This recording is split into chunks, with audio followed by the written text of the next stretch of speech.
Across the UK, online and on DAB. Access all radios. Talk Radio. Give it some lip. Talk Radio. Thank you to the Tramp.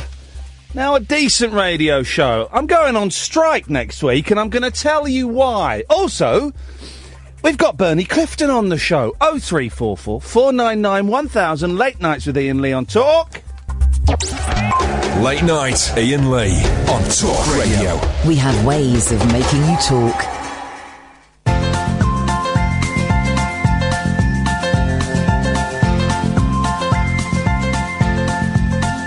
There's a voice that keeps on calling me. Down the road, it's where I'll always be. Every stop I make a new friend.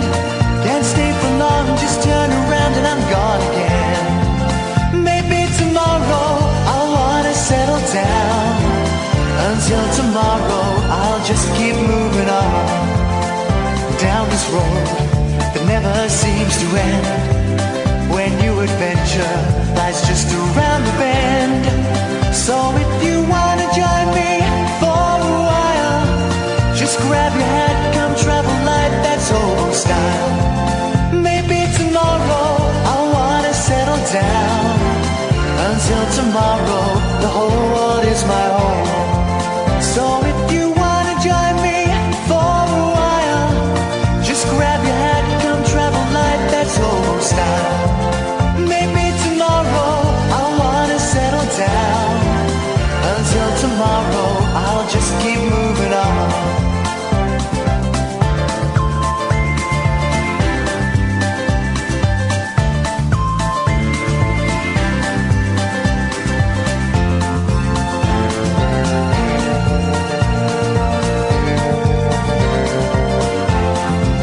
Maybe tomorrow I'll wanna settle down. Until tomorrow I'll just keep moving on. There's a world that's waiting to unfold. A brand new tale no one has ever told. We've traveled far, but you know it won't be long. We're almost there, we're right up there with a hobo song. Maybe tomorrow I'll wanna settle down. Until tomorrow I'll just keep moving on. So if you wanna join me for a while, just grab your hat, come travel like that's hobo style.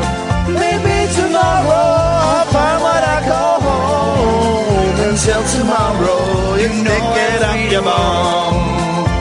So, for 5 minutes today, for 5 minutes, I was the coolest dad, not just on the planet, in the galaxy a long time ago, in a far, far away. Mark Hamill tweeted me. Yeah, I know. Mark Hamill tweeted, what's got 2 thumbs, a goatee, and has been tweeted by this guy. Mark Hamill tweeted me. Because I know he likes his 60s music. He likes all the bands I like. He likes the Turtles and the Monkees, and I know he's big fans of the Kinks and big friends with Dave Davis from the Kinks. And I saw Mark tweeted Howard Kaylan from the Turtles. I'm kind of friends with Howard.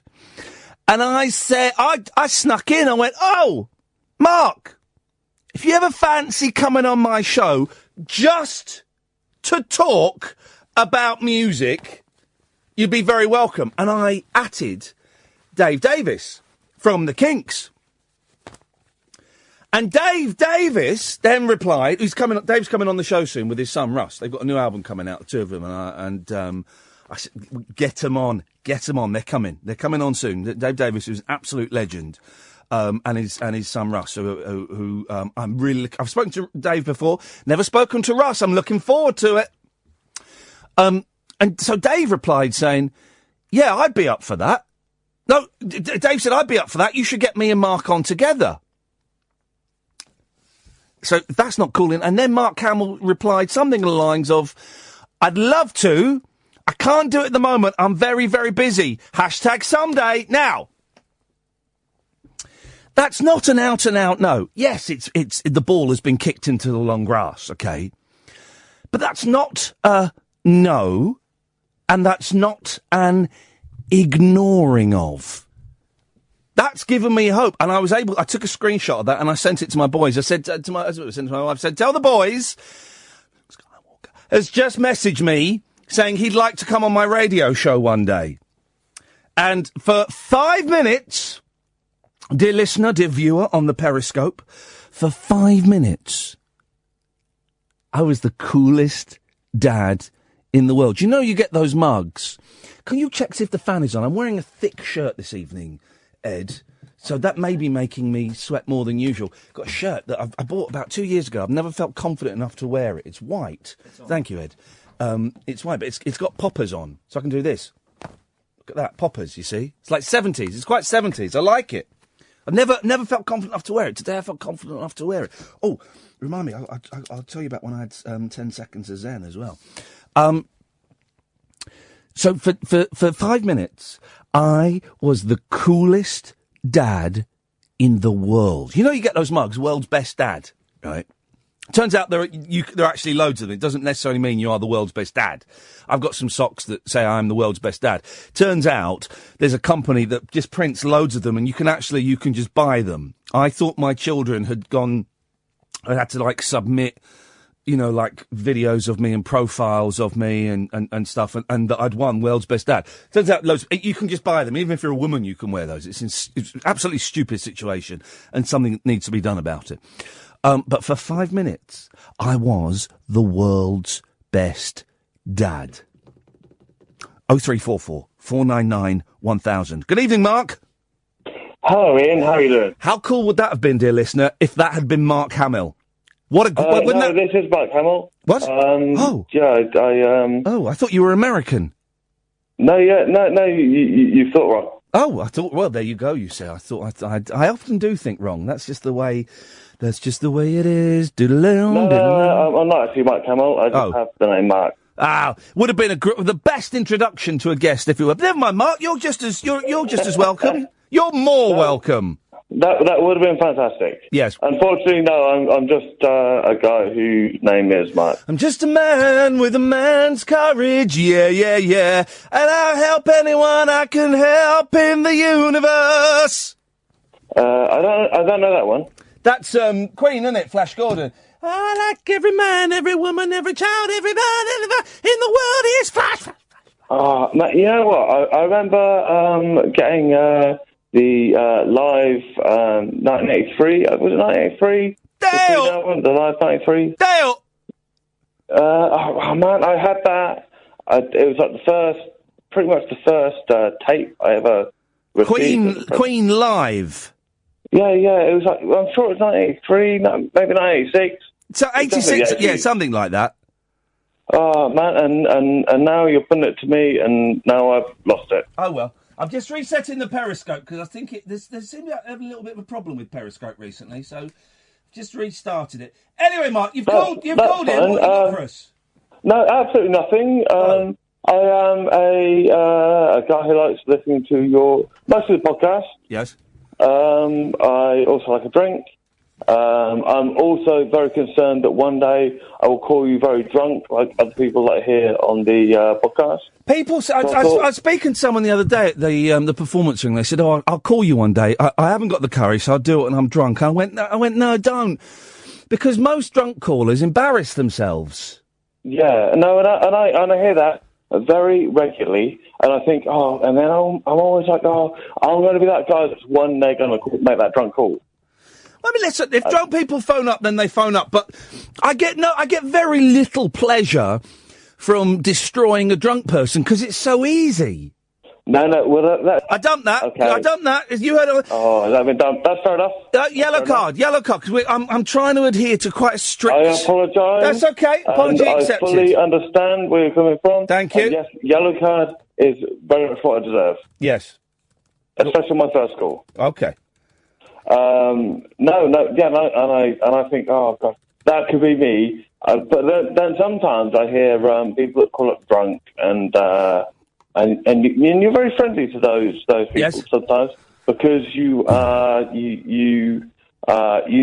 them.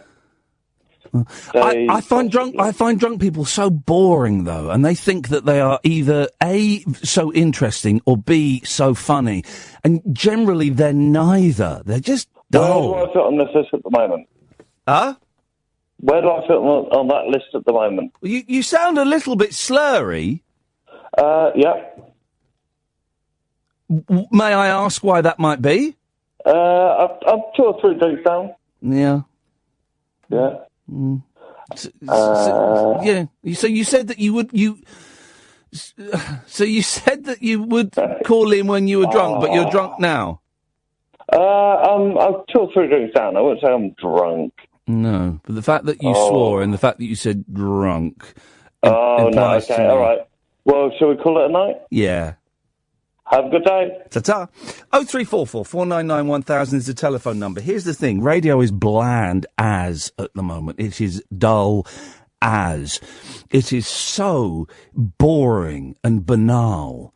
Apart from this show, there's nothing else worth listening to on the radio. And I am sick to the back teeth of carrying an entire industry on my shoulders. Okay, I'm tired. I'm tired of it.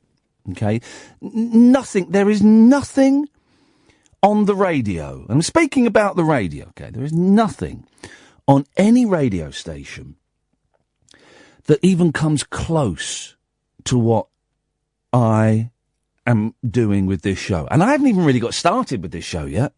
I'm still warming up. Still flexing my muscles. I've got a brilliant thing planned if I can get the balls to do it. Oh, it's a corker. But I listen to the radio a lot, and I just find it tedious. I find it obnoxious, and it's not a left-right political thing. It's not that. That's not the issue. Someone said, "Oh, left," because I also said I said something on Twitter about. I don't like Farage and Hopkins. Oh, it's because the left don't like people from the right. I said, no. They're just crap at radio. That's why I don't like them. I can listen to right-wing people. Of course, one of my favourite presenters is a right... Nick Ferrari. I think he's brilliant. I prefer listening to Paul Ross, but Nick Ferrari, he's right-wing. So it's not the politics of it. It's just the fact that they are rubbish. And radio... I'm really sorry, radio. We are at a pivotal point in radio's history. It can go one of two ways.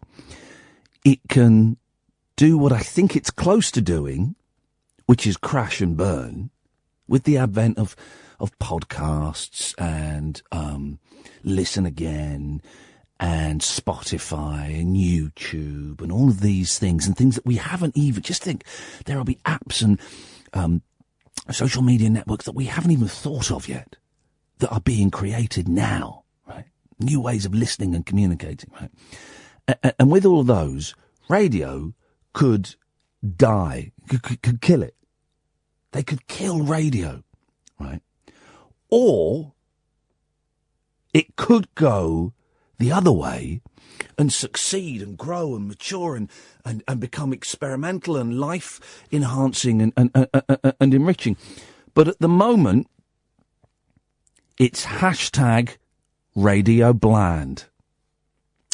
It's hashtag Radio Bland. Now,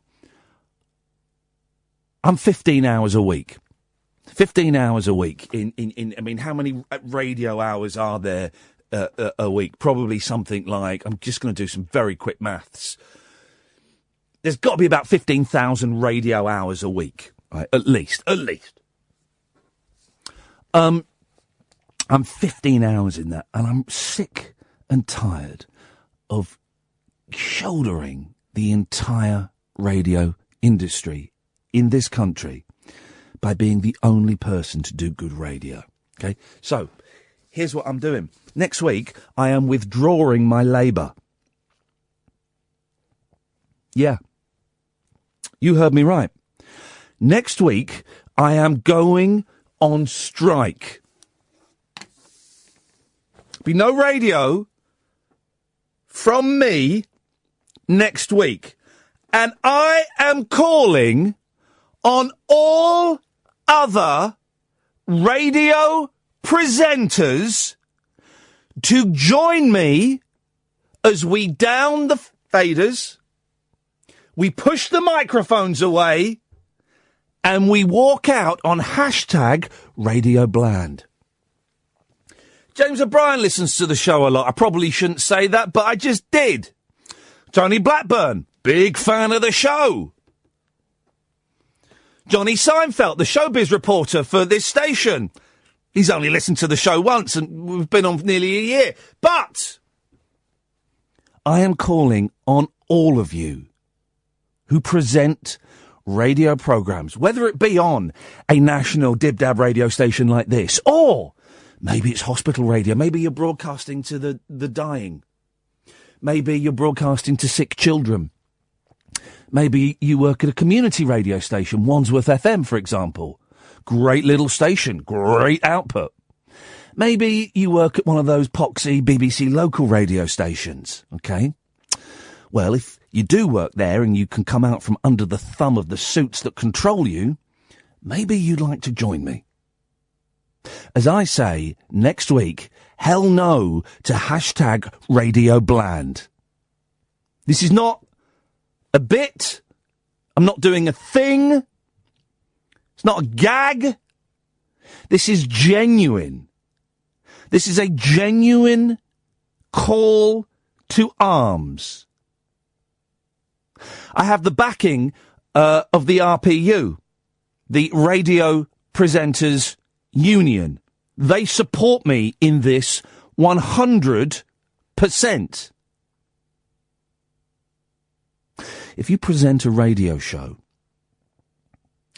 just think about the industry you are tacit in approving. Hashtag Radio Bland. Next week, I'm withdrawing my labour from radio for an entire week. I suggest you do the same. Ferrari, Ross, Hartley Brewer, the other people that work on this station whose names I don't know, Dale, O'Brien, Nochty, Glover. It's time to take radio back. Are you with me or agin me? Across the UK, online and on DAB. Late night, Iain Lee on Talk Radio. We have ways of making you talk. Always nice to see one of our callers who has a gold pass, which means we have got other people on the switchboard.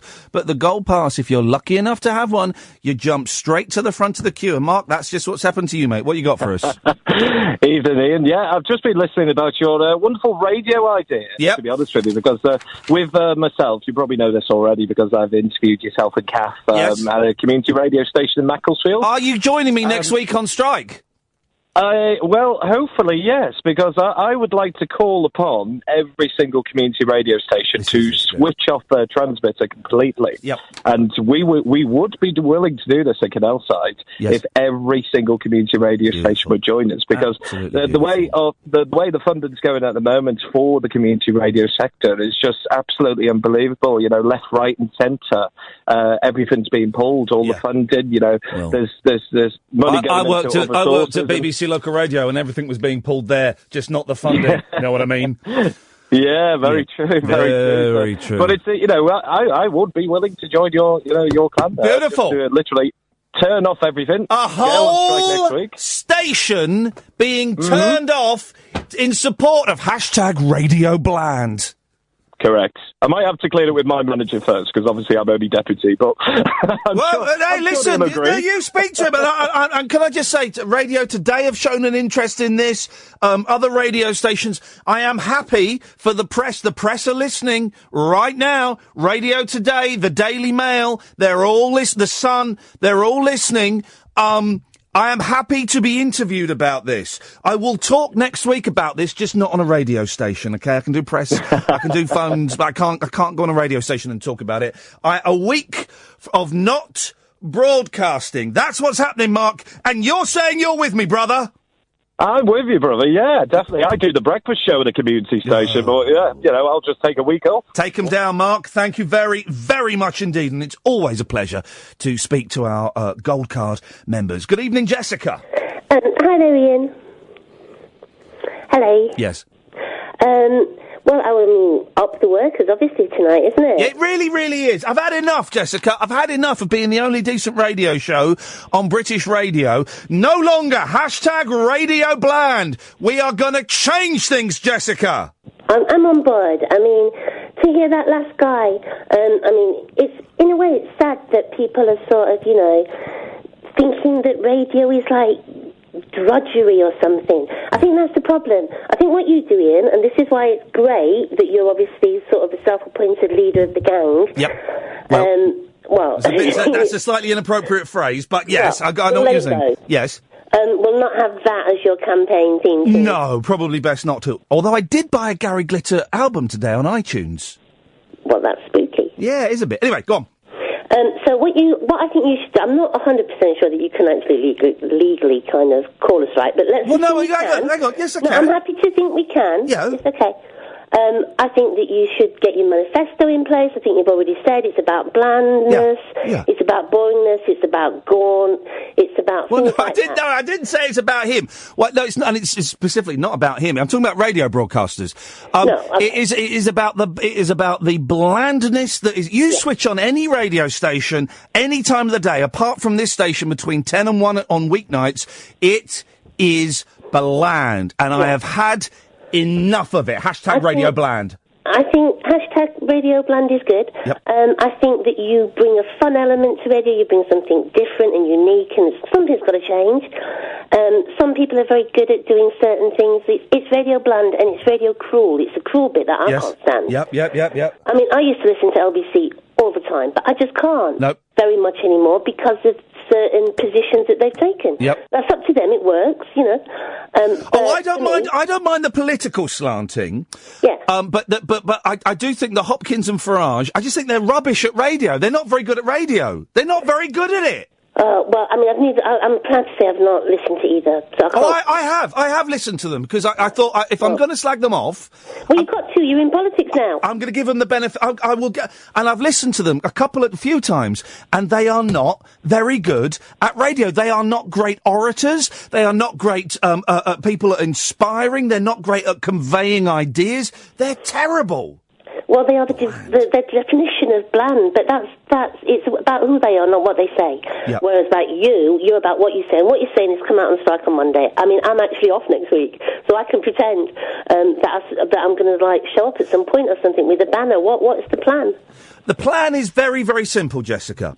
I am calling on all radio presenters to not show up for work next week. I'm also asking something of the radio listeners. I'm asking all radio listeners on Sunday night to switch off their radios and not turn it on again for a whole week. Switch off your radios, listeners. Don't listen online. Don't listen on DAB. Take some CDs or cassettes in the cars. Sit with your thoughts, not other people's. #Radio Bland. I think that's a really good idea. I'm happy to do that. We can all listen to your podcasts. You're in sort of, you're calling a strike. Mm-hmm. You can have a revolution. Yep. You can promote your podcast. You can have a go at people because that's what you do now. You're in politics. Yep. So I wish you well with it. Thank you. Let's see how it goes. The thing that I was actually calling about very quickly. Hang on a minute. I'm just getting some. Hang on. I'm just getting something on Twitter. I'm getting breaking news. This is actually serious. Sorry. Yeah, Mark Hamill just liked a tweet I sent him. Yeah. I know. This is what I was going to talk to you about. He just literally just then, because he said he couldn't come on, and I said, all right, thanks, Mark. I'll gently nudge you from time to time if you don't mind. I love you and your taste in music. He's literally 21 seconds ago liked that tweet. Hamill will be coming on this show one day. I think that, it's a great day for you. You're sounding good. You're about to revolutionise radio. I'm wearing a shirt with Mark poppers. Hamill's liked your tweet. What more can I'm you wearing a shirt with poppers, look. Do you know what? Surprisingly enough, I'm not watching Periscope. Good. But I believe you. Thank you very much indeed, Jessica. Always a pleasure, never a chore. Thank you very much. It's really simple. You want to get part? You want to take part in this strike? Of course, you can stand outside Capitol with banners and placards. I totally endorse that. Anybody that wants to stand outside their local BBC station or their Heart station or wherever with placards and braziers alight. Not Jeff. I totally endorse that. This is a peaceful protest, though. I don't want any violence. Not in my name. It's a peaceful protest.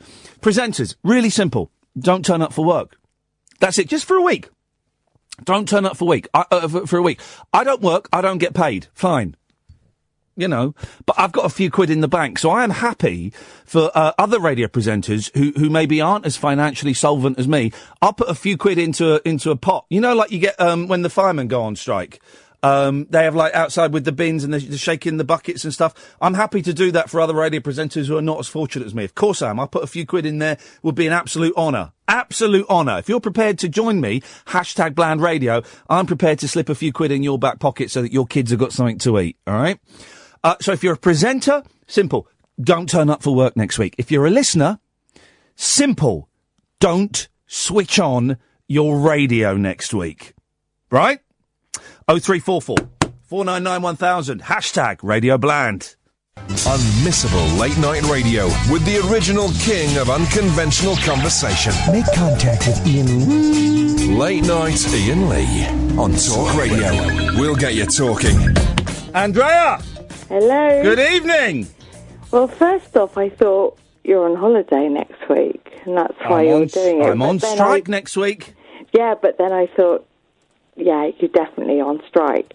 Because I seem to remember a tweet that said you should take a holiday, but I think they probably tell you that every week, don't they? People tell me that because they care. Yeah, they really care. I haven't got time for holidays, but I have got time for political statements. #Bland Radio. Why. It's like I just jotted down, he's on holiday next week. And I thought, he's not. No, I'm not. Who goes on... Hang on. Who goes on holiday in the second week of March? What idiot would do that? Someone needs to use the holiday up for April, end of the tax year, maybe? The end of the tax year is... Well, hang on. To use up... Hang on. You don't understand tax. Who uses up money on a holiday before the end of the tax year? No. Oh, goodness, I was PAYE, so that's when you do it. So, sorry. So, no, my bad. Yeah. Hang on a minute. I've got someone tweeting me saying, phone me up. I've emailed you my phone number. Call in. It's a phone-in show, not a phone-out show. Dearie me. I sort of want to agree with you because I really like you about the strike. Yes. But I tune into this show every Monday to Friday. Yeah. It's my wind down. Oh.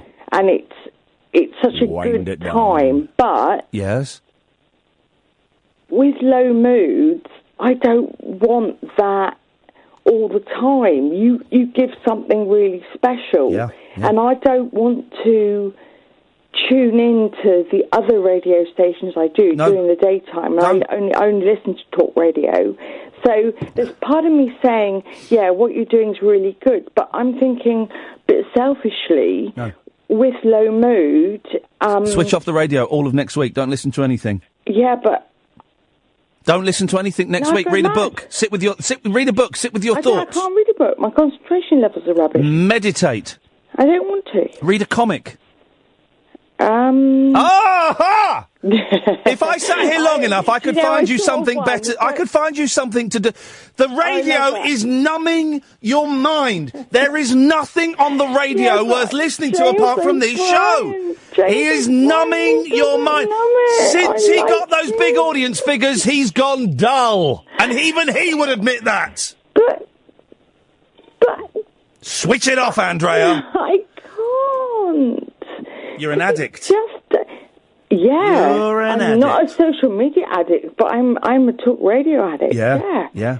And I'm a bit of a little tart going between the radio stations. Honestly, it's a week. No one's going to die. Well, if anyone does die as a result of this strike, then no one's going to die. Thing, yes. Just to get really. Let's get in there. Let's open it up and climb in. Hang on, just dip down for a minute. Yes, dipping. Okay, dip down. Dipped. Just the few steps over that rung. Dipped.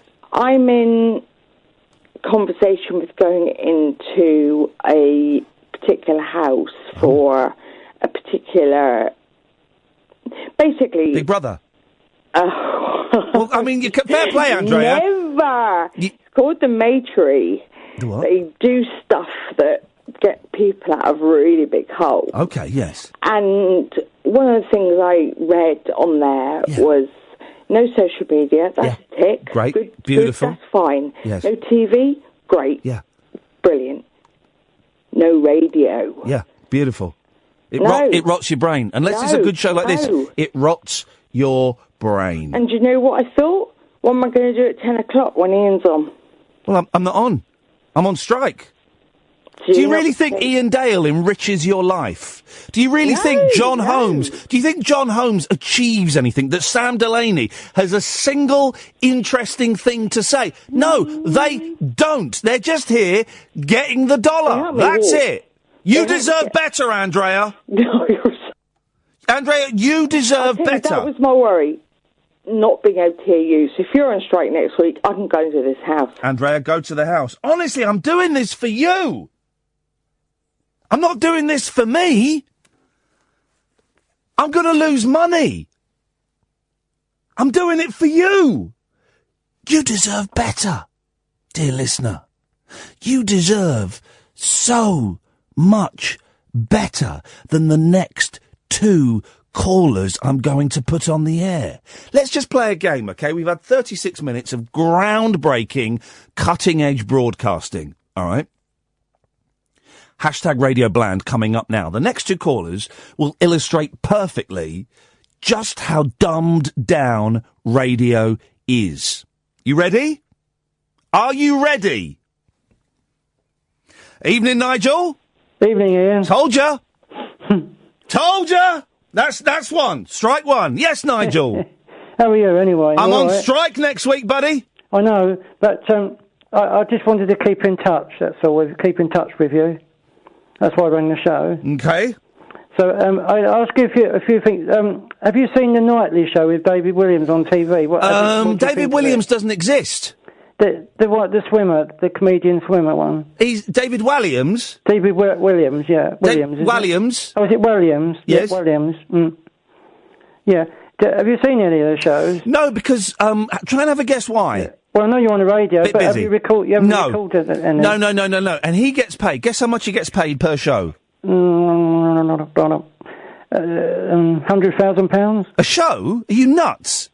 Well, you don't get more than that, surely. No, he gets less than that. He gets £50,000 a show. It's still quite a lot. It's ridiculous. Do you think that's too much?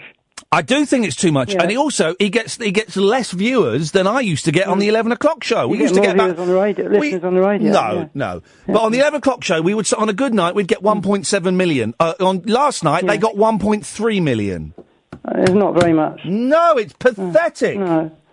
But I didn't realise they got that much money. Actually. Yes, mate. We're in the wrong industry, buddy. You don't get £50,000 a week then.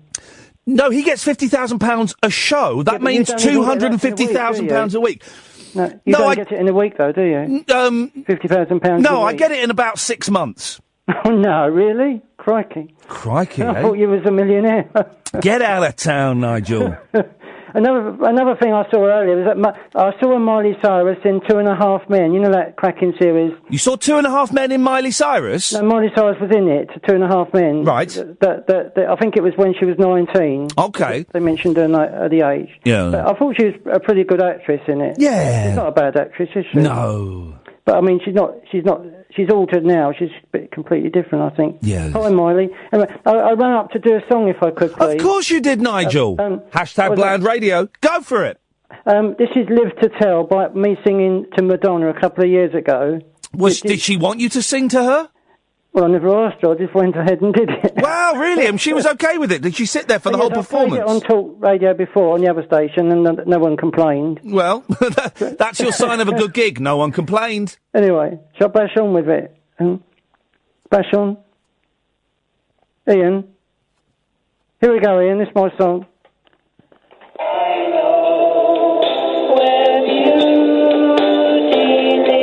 Hashtag Radio Bland. Hello.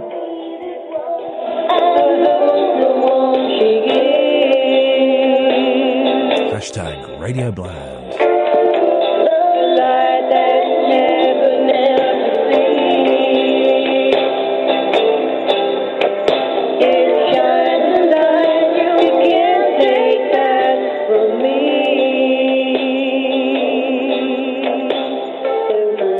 Comes caller number 2. Evening, Cads. Hey, baby. Hashtag Radio Bland. Are you with me or again me? I'm with you all the way in. Thank you. I'm going to put a stop to my BBC local radio being Radio Bland. I suggest you stand outside BBC WM in the mailbox with a placard saying, "Down with Bland Radio." I can name and shame who it is on local radio at your time slot. I don't need their names. It's the boss's fault. It is entirely the boss's fault. So it's not Graham Torrington? No! Because that's I don't want any names. It's not about, I'll do the naming and the shaming, okay? I want you to stand outside your local radio station, dear listener, with a placard and protest peacefully, but hashtag Radio Bland. You deserve better, Alan. I could organise a petition of listeners in Birmingham. Online petition to get people to stop listening to that terrible station. I like it. Because we need all the support we can get. Mate, we do. We really do. Are you going to switch off your radio next week? I'm going to delete the BBC iPlayer radio app and me tuning radio app off the phone. Namaste, brother. Namaste. I signed a commitment to turn off for a week. You still there, Nigel? Oh, Jesus. Yeah, is he just stop it? Nigel? Hello, I've got a better song for you if you like to listen in a minute. No. It's a Kylie Minogue, singing to Kylie Minogue. No. Especially for you. No. Please, can I do it? No.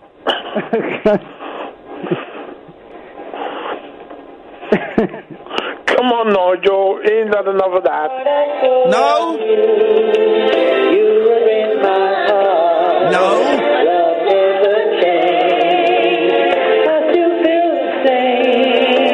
Especially for you. Especially for you. I'm going to get your tape player and shove it up your ass. Every dreams were sweet, we know. I would have flown to you to be where you are. Love never changes. Bye, Nigel. I still feel the same. Bye, Nigel. Especially for you. Bye, Nigel. I want to tell you I'm... Hashtag Radio Bland. You see? Bye-bye, Nigel. You didn't sing with me. No, mate, it was terrible. Bye-bye, Caddick. Thank you. Bye. Up yours. 03444991000. That, dear listener, that is what I'm campaigning against. That. Hashtag Radio Bland. Very, very simple. I'm on strike next week. I am withdrawing my labour from the radio industry. I'm asking all other presenters to do the same. And I'm asking you, dear listener, to play your part. I'd love you to protest peacefully outside Hart or Capital or your local BBC radio station. Also want you to switch off for a week. Can you do that? 03444991000. Hashtag Radio Bland. Across the UK, online and on DAB. Late night, Iain Lee on Talk Radio. We have ways of making you talk. Evening, Rob. Good evening, Ian. How are you? I'm feeling inspired. Getting so much support on Twitter for this. Radio Today say they want to interview me. Trevor Dan wants to interview me about hashtag Radio Bland. And listen to this. This is great. A guy called Graham Clark on Twitter. He says, I'm turning off now. That, he said, I'm turning off now. He said some other stuff afterwards that's irrelevant, but he says, Iain, I've had to turn off now. That is brilliant. Graham Clark is going on strike days before the strike even begins. What a man. Fantastic work, comrade. I wish I could be as bold as you, but I'm going to be here tonight. I'm going to be here tomorrow. Bernie Clifton coming up later on tonight. But Graham Clark, you are an inspiration to all of us. Thank you, Graham. So, Graham Clark, what a guy. Yep. What a man. Yep, definitely. Got to respect. You've got to respect that. You've got to respect that. And there'll be people saying, "Oh, we should ban strikes. We should make strikes illegal. I want to listen to the radio." It's tough. It's tough. You deserve better. You deserve better, dear listener. That's why I'm doing this. I'm going to lose a lot of money next week by not coming into work, by being on strike. I don't mind, because you guys deserve better. Well, I've got a few ideas, Iain, if you want to hear them. One of my ideas, I remember when I first rang you a few months ago with that really silly counties show you did. Remember that one? Do you mean the excellent groundbreaking county show where we legally gave away counties to everybody? Yes. Correct. Classic county show, they're calling it, apparently, in the Radio Academy now. I was the man who annexed Somerset from the southwest, if you remember. Yes, I do. Of course I remember it, Rob. I recognise your voice straight away. So what my thoughts was that in relation to that, maybe we could run something similar. And what we could do is all the respective leaders could round up all the digital radios and smash them to pieces in a protest. Is that a... Well, could they... Here's the thing. I do want this. I don't want any blood shed in this radio revolution, okay? And I worry that smashing up radios would... I'd rather burn them. Okay. I'd rather burn radios like they used to do with books. I'd rather burn radios, actually. Let's burn radios and rage our diaries. That's what we'll do, yes. I think it's a great idea. And also, we need to set up just for yourself to cover your substantial salary. We need to set up maybe a crowdfunder just to... Buddy, I appreciate it. Listen, I knew this was coming for a long... I've had this in the back of my mind for about the last 18 months, okay? I knew this was coming. I've stockpiled food... and toiletries, okay? I've got about 6 bog rolls. That should keep me going for most of the week, and, we'll improvise after that. It's not me you should be worrying about. It's the presenters on BBC local stations and Heart stations where they get paid an absolute pittance. Listen to their radio, though. It's awful. Yes, exactly. You should start a crowd fund for those poor brothers and sisters. Yes. And okay. Thanks for your call, Rob. I really appreciate your support, brother. Thank you. And if you just want to call in and say, "Yeah, I'm with you," it will be great. We're gonna make a wall of names. And it's going to be an audio wall of names. So it'll instead of having an actual physical wall that you can see, it's going to be an audio wall of names. And we're going to put it together. We're going to remember it. And I'm asking you to remember it. So if people phone in and say, "I want to be on the wall of names," if you as a listener can remember that name, and then when next week, maybe you get to Tuesday evening, and you think, I need the radio. Just mentally run through that wall of names in your head. Okay? And then you realise you're not alone. Gatford. I am alone, Iain. Well, that's because you're an obnoxious man. I am Radio Bland, Iain, and I'm disappointed. Hashtag Radio Bland. Yeah, hashtag Radio Bland, obviously, yeah, very millennial. I'm disappointed that you started this campaign, personally. Good is good enough, I'm afraid. That's all we can expect at the moment. In these times, you're the problem. You're the problem. You're the problem. You're whipping up a frenzy of these people. You're building up their expectations unnecessarily, and other words beginning with Radio can be good, Gatford. It can be good. It doesn't have to be wallpaper. It can be stimulating. It can be challenging. It can be thought-provoking. It can be humorous. It can be fun. It doesn't have to be Muslims, Brexit, Trump wallpaper. You deserve better. Not better. Other people deserve better than that, Gatford. I don't want better, Iain. That's good enough for me. Exactly. And you're the problem. And I said this should be a peaceful protest, but I'm not averse to people burning your house down. I take that back instantly. That's disappointing. That was too far. Because, that was too far. I take that back instantly. Yeah. Not burn it down. Pour a bit of gasoline, but don't light it. Gasoline? What, do you live in America now? Maybe I would like to. You live in Gatford? Yeah. Okay. Yeah. Well, you can still get petrol around here. You are the reason, right, that I'm having to do this, because you've settled for it. You've settled for less than. You've settled for radio wallpaper. You're the kind of person that thinks Najab Mawaz on LBC is stimulating. You're the kind of person that thinks Sheila Fogarty is an engaging conversation. It's not! Support Christo Fufas. Christo, a brave warrior who sacrificed himself to the god of good radio. Christo, we should all be kneeling down and worshipping Christo. Where is he now? Nobody knows. Listen, he's been replaced by the bland. It's the bland leading the bland. Nihal had more Twitter followers than you, and he gave out much better radio, and he wasn't prepared to lie to his listeners and tell them there's something better out there.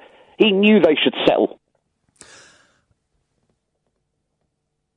I did something there that I hesitated about doing for literally not even 100th of a 10,000th of a second. I hesitated because what I did there could be perceived as cruel. And the phones are going mental. Absolutely bonkers. I've not got a spare line on the switchboard, so if you're ringing in now, someone will answer eventually. But it's just absolutely bonkers on there. 0344 499 1000. I did something there that could have been perceived as cruel, but actually it was the kindest thing I could have done.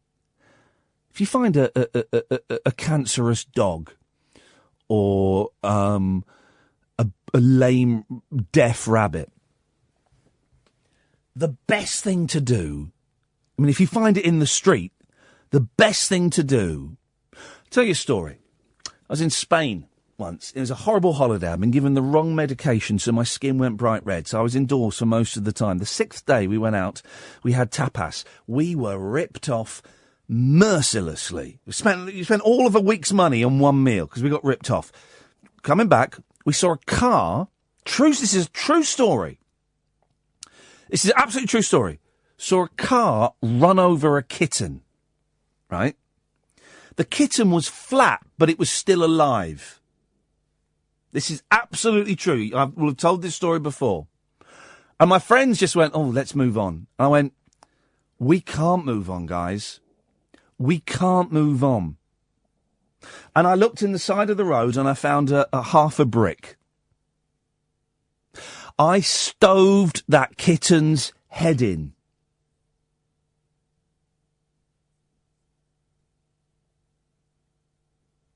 Took 3 or 4 goes.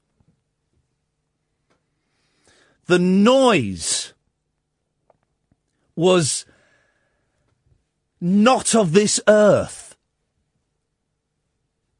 The splatter of blood up my arm was horrific. But I did the thing I had to do. I just stoved in Gatford's head, metaphorically, not literally. I got half a brick from the roadside, the cut-off button, and I smashed his skull. I cut him off. Because he was killing the show. He's a wounded animal. He has nothing to add. Next week, we have a real opportunity as presenters, as talent, as I'm going to refer to us now, and as listeners, punters, you. We have a real opportunity to make a difference. Imagine no one listens to Paul Ross's show. No one phones in to Julia Hartley-Brewer's show. Or try and imagine something actually fantastical. we can rise up and say no to hashtag Radio Bland. No, we don't want this anymore. We deserve something better. We can do this. We've got one chance. We've got one chance! One chance to seize them. To grab the suits by the lapels and say no to your Farages, no to your Hopkins, no to your hashtag Radio Bland. This is happening. I'm on strike next week, guys. I urge you to join me. Presenters, walk away from the dollar. Listeners, read a book, watch a movie, go to bed. Phones have gone absolutely mental on this, and we'll try and get through as many calls as we can this evening. 0344 499 1000. No to hashtag Radio Bland. Oh, and we've got Bernie Clifton later. Late night, Iain Lee on Talk Radio. We have ways of making you talk. Well, I'm not the kind to kiss and tell, but I've been seen with Farrah. I've never been with anything less than a 9. So fine, I've been on fire with Sally Field, gone past with a girl named Bo, but somehow they just don't end up as mine. It's a death-defying life I lead. I take my chances. I die for living in the movies and TV. But the hardest thing I ever do is watch my leading ladies kiss some other guy while I'm bandaging my knee. I might fall from a tall building, I might roll a brand new car, 'cause I'm the unknown stuntman that made Redford such a star.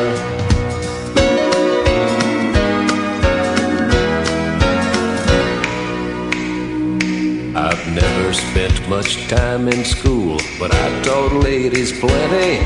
It's true, I hire my body out for pay.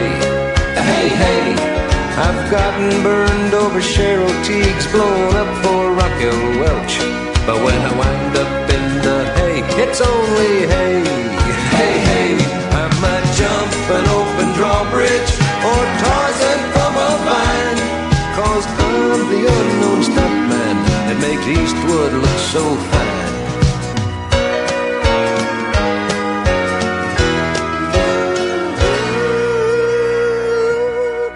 0344 499 1000. The radio revolution starts here next week, dear listener. I am not turning up for work. As far as I know, it's 3 hours of silence. I don't know. The bosses will probably panic and get somebody else in. I'm not here. I'm not turning up. I'm letting them, and I haven't even phoned them up and told them. I'm letting them know now on the air. You listening suits? I'm not coming in next week. I'm on strike. I am calling on all other radio presenters to join me on strike next week for 1 week. We deserve better radio. George Galloway's good as well, because George has just seen a headline where I say all other shows are bland apart from mine, and he's just sent me a question mark in reply. George is good. The rest, though, there's nothing going on. So, strike next week. And I'm asking you as the listeners, hashtag Radio Bland, share that hashtag, switch off your radios. You don't need it. You're better than that. You deserve better than that. Let's go to Barry Westwood. Hashtag Radio Bland, Barry. Ian, comrade, I'm supporting you 100%. You switching off next week? I am switching off. And you're not going to phone any radio stations next week? No, certainly not. There'll be a little token picket line around the radio. It won't be used. And could I appeal to all of my trade union colleagues, the National Union of Mine Workers lads up in Cannock Chase in Staffordshire? Beautiful. Switch off, keep it off, and let's make this work. All the best, brother. Thank you very much. I mean, support from everywhere. That's a name that we can add to our wall of names. You have to do that yourself. You have to just remember the names. That's Barry Westwood. And when you're feeling lonely next week because you've not got the radio on, just think of all of the names that have called in. There's one. Russell! Russell! Ian. Russell. I was absolutely shocked when you told us that story about the cat. True story. Absolutely true story. I can't believe you killed him. Well, I had to. His body was literally flat and had tyre marks on it. Yeah, but the poor guy had a few more minutes to live. And in agony. What do you want me to do? Pick him up like a cartoon and blow in his mouth so he'd expand again? I fell out the window. Did my mum beat me to death? No, didn't beat you. Well, listen, I'm not saying that you should have had your head stoved in. The cat was honestly, I'm not even exaggerating. The cat was flat and still alive. I couldn't leave it there. Well, leave it live.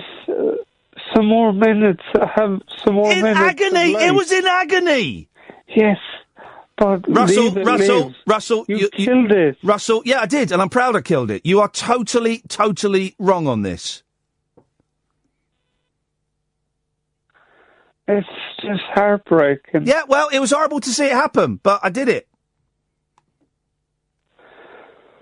How about instead of going on strike, yes, you give a week's wages to the guys over in Africa? What guys over in Africa? Who's over in Africa? The guys? People. The guys are in Africa? The guys. What guys? The poor people. You say it like your mates are over. The guys are over in Africa for a week. Give them some spending money. The guys are over there. What guys? You know, the guys. Gary, Greg, Steve, they're over the guys. They're over in Africa. The poor people over there. The poor people, No. You'll be making a difference to the world. I'm making a difference by going on strike. And it'll make you feel good. No, it won't. A week's wages to the guys? Greg and Steve and Gary in Africa? No. Well, Russell, will you be switching off your radio next week? I get Irish radio. Yeah, but it doesn't matter. Will you be switching off your radio next week? Yes or no? I don't have a radio, but in the car I'll be listening to the radio. So I don't care where it is. Will you be listening to the radio next week, or will you be switching it off in support of me? If I'm in the car, probably. Probably what? You'll switch it off, or you'll listen to it? I listen. Scab. No, see, I'm in Ireland. This is a UK thing. This can be a worldwide thing. Why limit it to the United Kingdom? No, see, you're going on strike. I want to enjoy the music that makes me happy. Mate, you're a scab, and that is fine. If you're fine with that, then that's cool. I'm not in any way, It cheers me up. Well, that's like if I'm having a bad day, turn on some music. Yeah, well, play a CD. Play a CD or learn how to play an instrument. I was fingering a mandolin today. I was. There's this shop near us now, Russell. I dumped that because that was inappropriate. There's a bloke called Chris, really nice bloke called Chris, who's sort of a mate of a mate. But I know Chris. He runs this music concession in a department store near me. And it's a really cracking little thing. And I go in there and I buy plectrums and strings and stuff. But recently they've had some mandolins in there. And every now and then I'll go in and I'll finger a mandolin. I can't play one, I haven't got, but they're beautiful. Absolutely beautiful. And they sound great. So I went in there today and I saw Chris and he had his back to the thing. I went, I slammed the table. I went, I wish to make a complaint about your shoddy instruments. He turned round. It wasn't Chris. It was someone else. Just some bloke I'd never met before. And I went, oh, is Chris there? He went, no, Chris isn't in today. I went, oh. He said, what's the problem? I went, oh, I'll come back later. And I ran, oh, terrible. Terrible. I felt worse doing that than I did when I stoved a cat's head in. That's a true story. And I would do it again if I had to, or if it annoyed me. 0344 499 1000 is the telephone number. # Radio Bland. Bernie Clifton coming up a bit later on. One of the best interviews we've done. Absolute star. I'm on strike next week.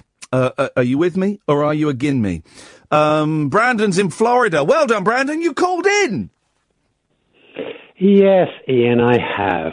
Well done. So I'm willing to make this event worldwide. Beautiful. A worldwide strike. This is it. I definitely support what you're doing. Ironically, I haven't listened to you for bloody months, as it happens, because you foolishly got me interested in listening to Richard Herring's podcast. Okay. And that took me to... I think you've put your finger on this, so to speak, on previous occasions. The problem is that there is only a certain amount of talent available, and there is too many media available, and so it's the pot of talent is spread too thinly. If you consider podcasts and all the other forms of media, there's just like... Why hasn't Richard Herring got a show on a radio station? I do not understand that. Why hasn't Stuart Lee got a show on a radio station? Go on. Well, because there's only so many listeners. No, it's not. It's not. I'll tell you why. It's because the suits are scared to get people who have opinions and talents. So they get the bland. If you can cause something to trend on Twitter, you're more likely to get a radio show than if you've got talent. That's probably true. Yep. And that's sad. You see, like what they say, I mean, I never bought into this whole, Iain Lee, the wild man of radio. No, that's nonsense. You're not the wild man of radio. That's all stupid. Yes, I agree. Because the suits, as you call them, don't know what you're doing. Yes, thank you. So the bonus podcast, which I listened to today, with your discussion with the Flat Earthers, I thought was absolute classic. Now, there was no other radio station that I know would have had 46 minutes or whatever of that item. They just wouldn't have had it. Can I interrupt, Brandon? It was classic. But can I interrupt? Thank you. Look at this. The suits panicking. Sorry, Brandon. I'm really sorry to interrupt, right? I knew this would happen. I knew it. They're scared. It's starting to work. The strike, listen to this, guys. The strike hasn't even started, and the bosses are running scared. Do you know what they've put on the Talk Radio website? Do you know what they've put? No. Ian is taking a well-deserved holiday next week. That's gone up sharpish. That's gone up tonight. It's a cover-up. That's gone up tonight. That has gone up tonight. And they're employing the scab, Jake Yap. Unbelievable. Unbelievable. They're scared, Brandon. They're scared. We're on to them. It's a cover-up. Yeah. It's a cover-up. Yeah. And I think that came out, in your discussion with the Flat Earth people. They mentioned, this is really what I wanted to call in about, but there's probably not time now. They were talking about Freemasonry and the fact that the Freemasons control, Disney and NASA and behind everything. But we know that to be true. So I wanted to call in because I'm a Freemason, 3rd degree. I've got the whole thing, and I'm ready to blow the lid off. If you could, Well, tell me. But the thing is, you're not going to tell me about the child sacrifices and you're not going to tell me about any of that stuff, are you? You're going to do the thing about they have aprons and they wear rubber gloves but the fun side of Freemasonry. You're not going to tell me about the dark side. Are you? Well, yeah. I could only tell you about the, aging guys who get together. The Asian guys, and try to raise money for, to help children in hospital. Exactly. And things like that. You're not going to tell me the truth. That's the cover that we have. Of course it is. Of course it is. As opposed to controlling, the world's perception of everything and the reptilian, overlords. Well, we serve at their pleasure. But I thought it was a very interesting discussion. They were great, with the Flat Earthers. Very, very nice. But the thing you've said this before. You said this ages ago. Yes. That things were better when there were 4 channels on the TV and 4 channels on the radio, and that was it. Yep. That's all you got to choose from. Nowadays, I turn on, I can watch BBC, ITV, I can watch a gazillion stations. ITV2, ITV3, ITV4. Oh, right, the same stuff. Play an hour later, or whatever Play it is. UK's not going anymore. I've got Amazon Prime Granada Video. Men and Motors. Okay. Yes. Got HBO. The mucky channels. Right. Yeah. No, we don't have that stuff in the States. They don't allow that. They don't have babe stations. Lifetime. Lifetime. That's television for women. Sky Arts. About women. Sky Arts What 2. about Netflix, of course. Netflix. So who has enough time to watch all this stuff? There's just too much.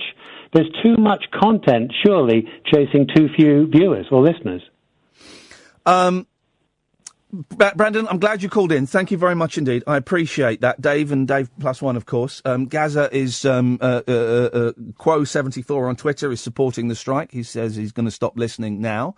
People supporting the strike now. You don't have to, but it's absolutely appreciated. Next week, Monday is when the strike starts officially, but all of you on Twitter saying you're switching off now, I appreciate the support. I really do, guys. Thank you very much indeed. I'm sorry I can only read out the first half of your tweets and not the second half, but as you know, time is against us. The first half that says I'm switching off now, the second half I haven't got the time to read those. 0344 499 1000. You can try and get through. We have never seen the phones go like this. It is absolutely crazy. Are you with me or against me? #Radio Bland. Unmissable late night radio with the original king of unconventional conversation. Make contact with Iain Lee. Late night Iain Lee on Talk Radio. We'll get you talking. 0344 499 1000 #Radio Bland if you want to spread the word. And do please, if you've got if you follow people, presenters on Twitter, do tweet them and ask them will they be going on strike next week. Don't forget to include #Radio Bland. So any presenters that you follow from this station, other stations, ask them. Ask the direct question. You deserve an honest answer. They work for you. They are your servants. We are your servants. That's a known fact. So reach out to them. And don't be mean about it. Don't be nasty. Be friendly and say, just want to check, are you joining in with the #Radio Bland strike next week? And then you can decide, on whether you want to continue listening to that person or not, whether they're a scab or not. Lazaru!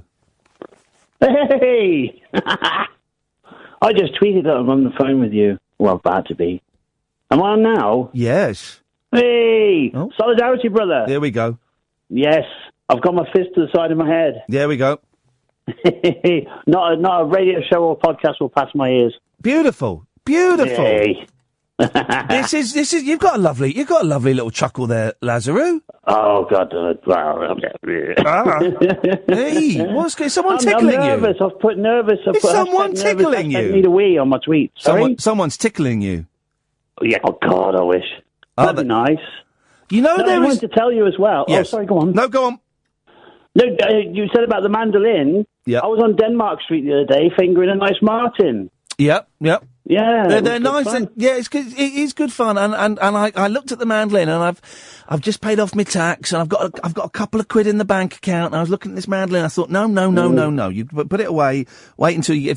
Imagine if you got a little cheeky bonus job.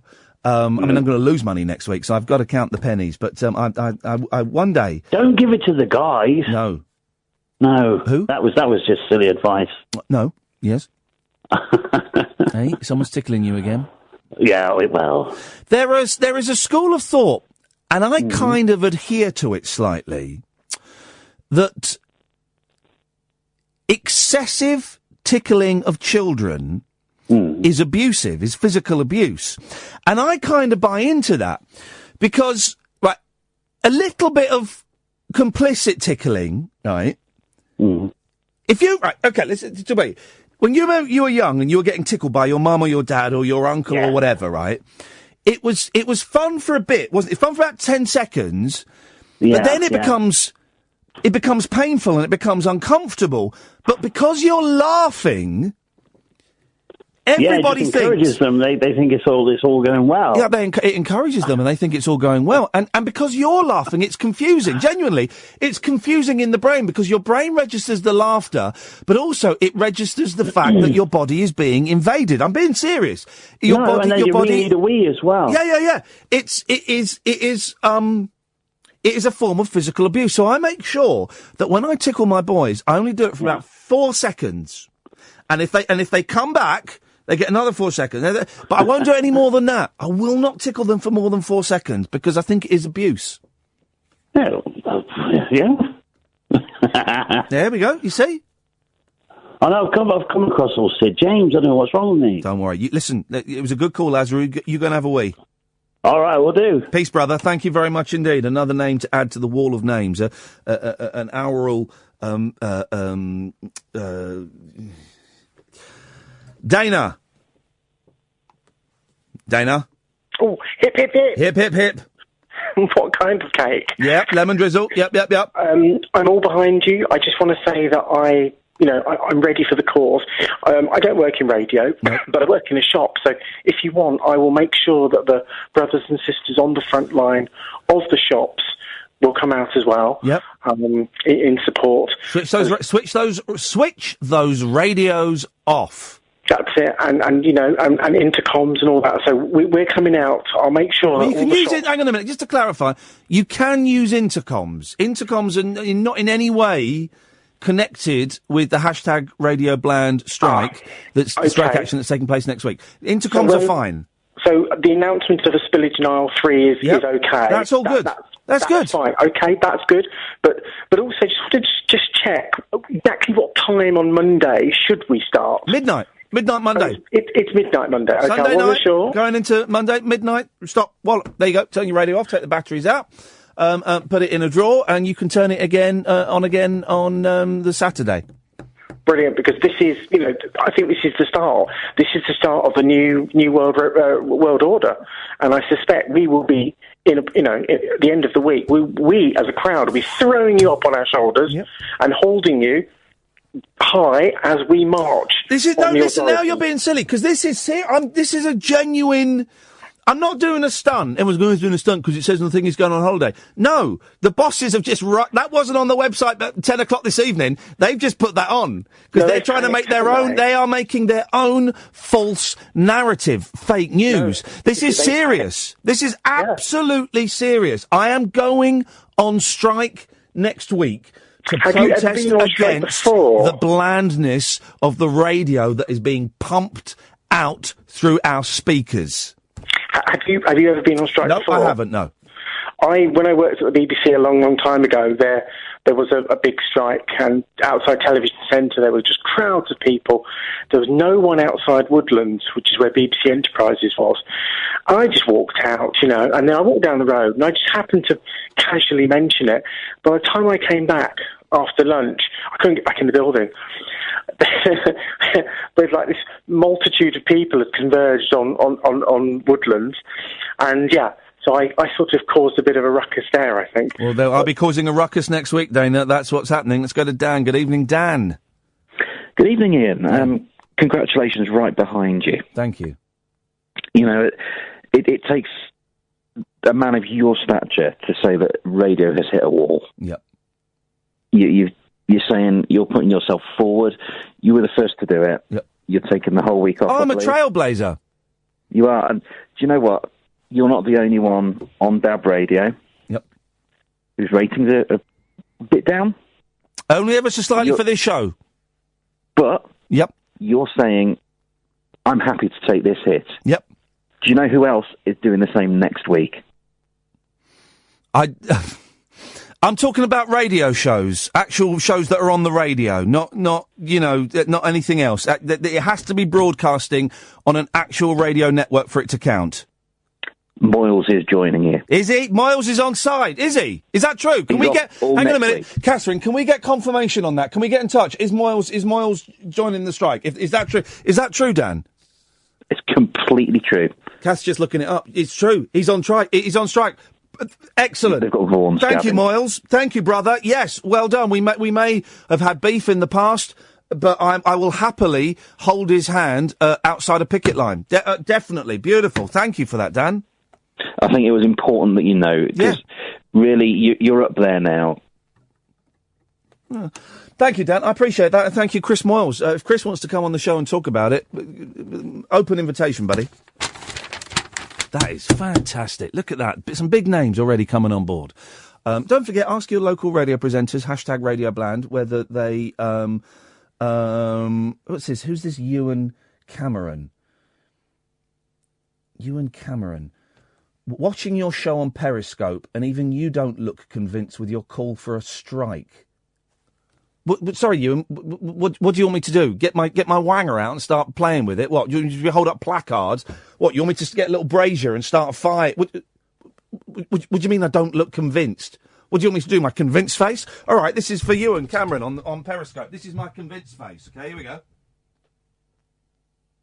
Hang on, I'll do it better. So I'm doing this for you. This is for Ewan Cameron on Periscope, who says I don't look convinced. Here's my convinced face. Happy now, Ewan? Happy, Ewan? What kind of face do you want me to do, you muppet? It's radio. The Periscope is a bonus, you absolute pudding. Delete your account. Let's see what Ewan does. Presenter at STV. Oh! Oh, dear, oh, dear, oh, dear, oh. Do you know what Ewan is? SCAB. A scab. He works in radio. Mate, come on, buddy. You're either with me or agin me. You're agin me. That's absolutely fine. You don't want to go on strike. I'm not making anyone else go on strike, Ewan. But you've got to ask yourself this question. If you're not part of the solution, then you're part of the problem. Convinced face. Across the UK, online and on DAB. Late night, Iain Lee on Talk Radio. We have ways of making you talk. It's really simple. We've got used, slowly over a period of years, I don't want to say dumbed down, blanded down. Let's go back 20 years, right? Tommy Boyd was on the radio. Nick Abbott was good. Robbie Vincent, Jeremy Beadle. People who were absolute masters at manipulating the airwaves to form sounds in your ear that would create images in your brain that could confuse you, that could enlighten you, that could challenge you, that could educate you, that could excite you, that could arouse you, that could amuse you. Those people could take you anywhere in the universe, any time, any place, anywhere in the universe, just by talking into this. And slowly, over the last 20 years, just taken the edges off, ever so slightly, taken the edges off. Anyone with a bit of personality just been slowly eroded away until what have you got? Me. That's it. That's it. Me. I'm sick and tired of being the person that carries the whole of this industry on my shoulders, on my own. I'm also scared. I'm scared that I'll get worn away and that I'll end up doing phone-ins on Brexit, phone-ins on Trump. Should we legalise cannabis? Call me now. 0344 499 1000. What about the death penalty? Maybe we should bring back hanging, but only for paedophiles. 0344 499 1000. And while we're talking about that, here's a bit of light relief. Who remembers Dib Dabs? You remember the sherbet thing, and you got a lolly, and you'd lick the lolly, then you'd put it in the Dib Dab packet, and you'd have sherbet on your lolly. Do you remember that? Or watch out, there's a Humphrey about. Remember them? 0344 499 1000. Is it true they only made 5 episodes of Bod? Is that true? There's the one where he fell down the hole. There's the one with the giant strawberry. Can't think of the others. I know it's true they only made 6 episodes of Mr. Ben. 0344 499 1000. What was that advert that Kevin Keegan used to do with that boxer? It was for aftershave, wasn't it? I can't remember the name of the aftershave, and I can't Google it. 0344 499 1000. What do you think about Donald Trump? He's the worst thing that's ever happened to the world, / the best thing that's ever happened to the world. Give me a call now. We'll put you on the air. We'll put you on hashtag Radio Bland. Really keen to hear your thoughts, but only up until midnight, because after midnight we're going to start talking about Brexit. And the conversation on Trump being excellent / terrible will end. 0344 499 1000. Why haven't they legalised cannabis yet? Guys, because I tell you what, and this is a serious point, I've seen more fights started by people who've had a few beers than people who have had a few joints. 0344 499 1000. Why don't they castrate paedophiles? I mean, then it's safe for everybody, isn't it? If we know they're a paedophile, let's castrate them. If they still act out, then we hang them. 0344 499 1000. Hashtag Radio Bland. Wagon wheels are smaller now than they used to be. You can't kid me. I know these things. I also remember Texan bars. Texan bars. Can you still get Texan bars? What's your favourite flavour of crisp? Mine's cheese and onion. Old school, but I like it. But I get confused, because sometimes cheese and onion, to me, that should be a blue bag, but sometimes it's a green bag. What's that all about? When did they change that? I preferred the crisps that were plain and you got a little blue bag of salt. Do you remember them? 0344 499 1000. Do you remember them? Got a little blue bag of salt. You were in control of how much salt you put on your crisps. They've taken that away from us, the nanny state. I don't think fat people should be allowed to have operations on the NHS until they've lost weight. Call me now. Smoking outside a hospital? Are you having a laugh? They should ban it. They should allow smoking in hospitals. Call me now. 0344 499 1000. Of course we shouldn't / should teach children about sex. 0344 499 1000. Hashtag Radio Bland.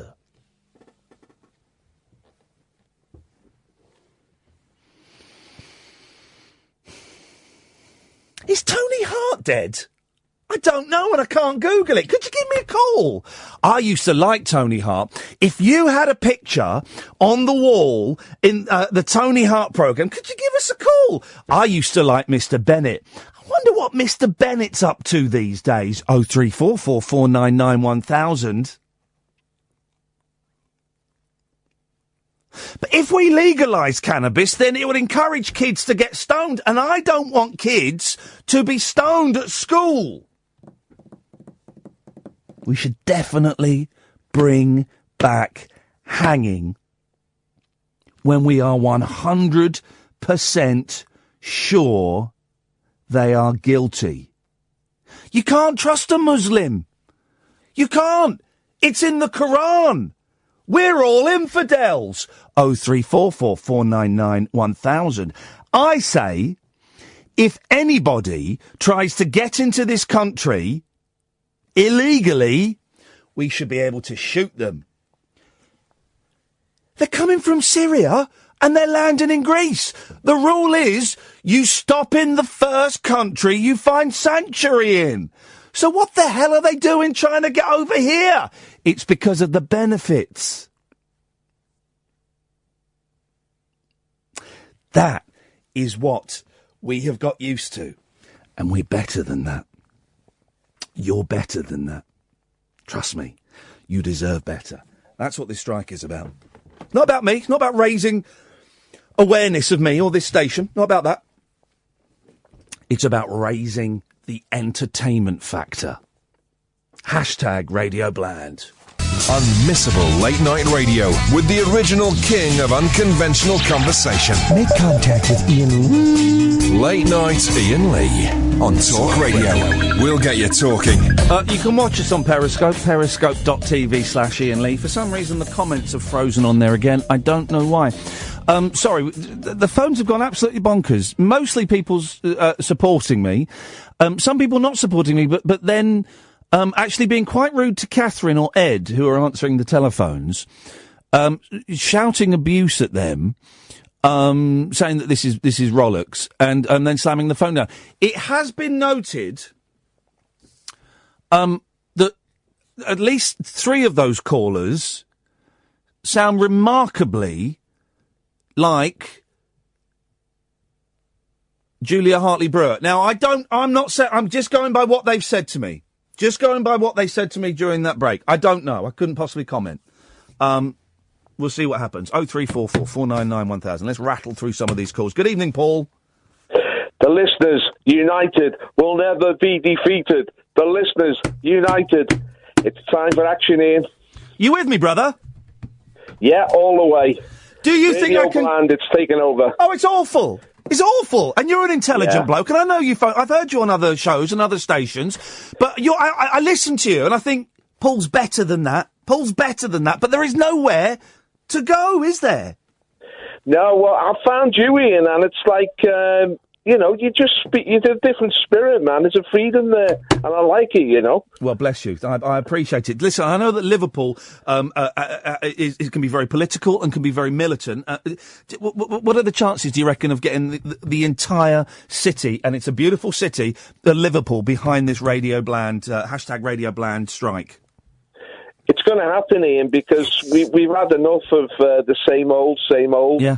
And fake presenters, you know. There's no one speaking from the heart, man. No. You speak from the heart, I speak from the heart. You mightn't agree with me. No, exactly. But I believe in passion, and I believe in get it out there and shake the boat. And also... we've got to rattle the rattle, mate. Can I say as well, some people are saying, oh, this is a lefty thing. It's no, not at all. Some of the few remaining voices on radio that I enjoy listening to are right-wing, and I completely disagree with their politics. But exactly what you said there, Paul, it's passion, and it's speaking from the heart. It's got to be freedom, mate. Yes. You've got to have freedom. Yes. It's about liberty. It's about freeing the spirit. Don't be bogged down by corporatism, by doing the same as everybody else, by just getting your voice out there. Have something to say. Be imaginative.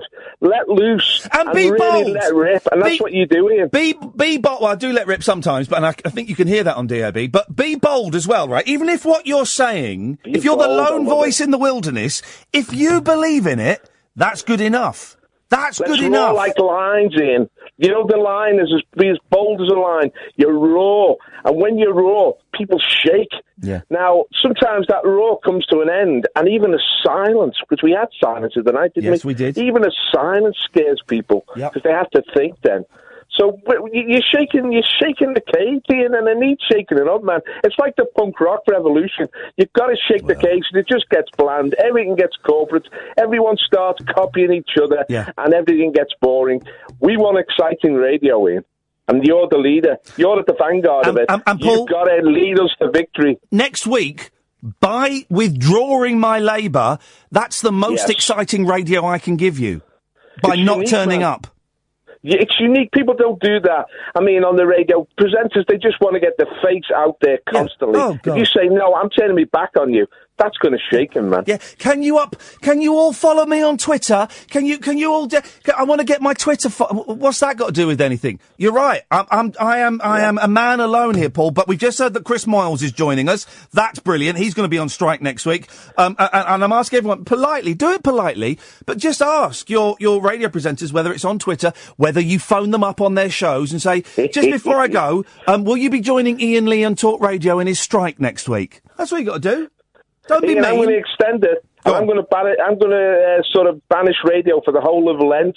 I'm going to make a spiritual statement before God Almighty and say, shake it up, Lord. Send the thunder down.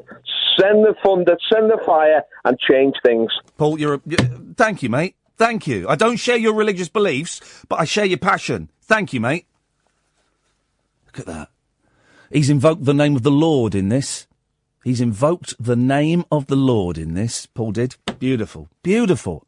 And I disagree with a lot of Paul on his politics, but I certainly don't disagree with his right to say it, and I certainly don't disagree with his passion. With his passion. 0344 499 1000. Jerry. Jack Lord.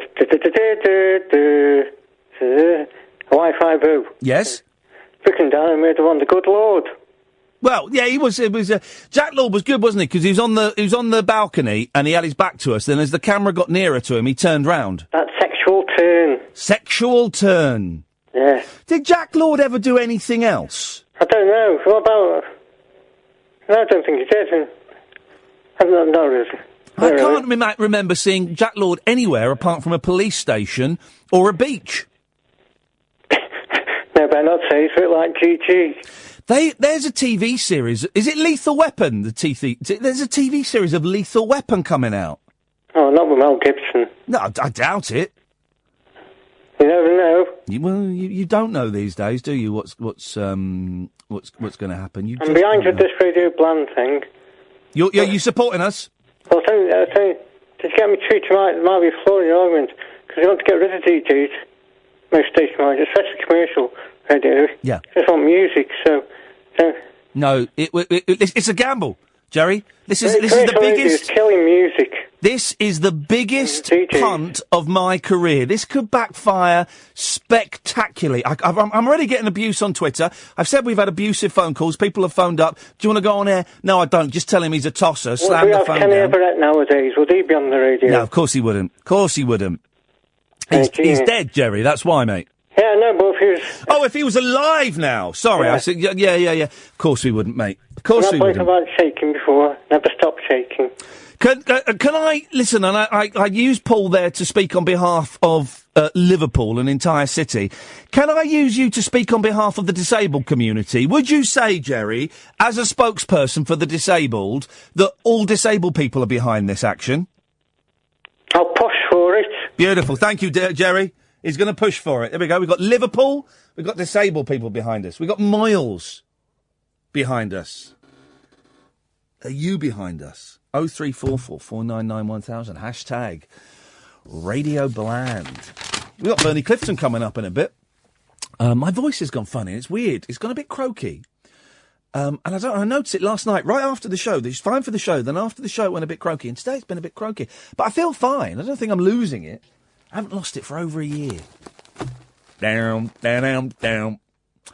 We started, my boys and I, because they play these Lego games on the Xbox. And there's one and it's brilliant. It's like all different things together. So it's like Lord of the Rings and Batman and Superman and Doctor Who and Back to the Future and Harry Potter. They're all in the same game. It's really lovely. But they'd never seen Back to the Future. So the Back to the Future car comes in. They said, oh, what's that? I said, oh, it's a really good film. We'll get it. So I bought the trilogy. You can get the trilogy for like £10.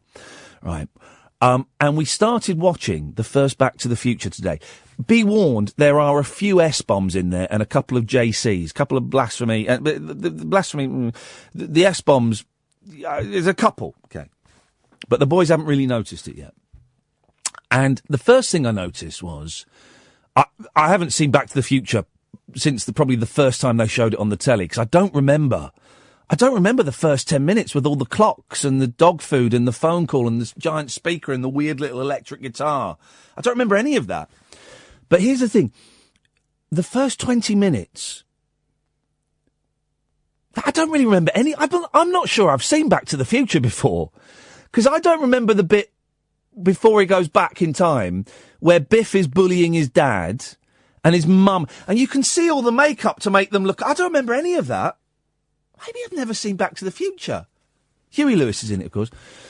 But the first 20 minutes is really slow. Really. And that's, I remember at the time, if I've seen it, I don't know if I have, it being quite fast-paced.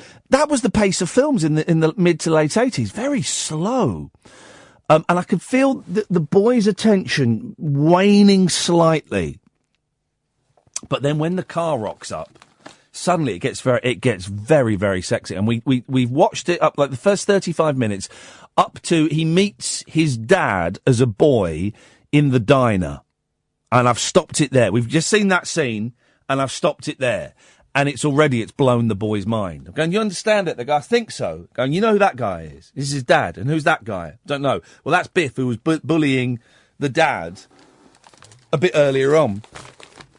So we've got that. My favourite is 2.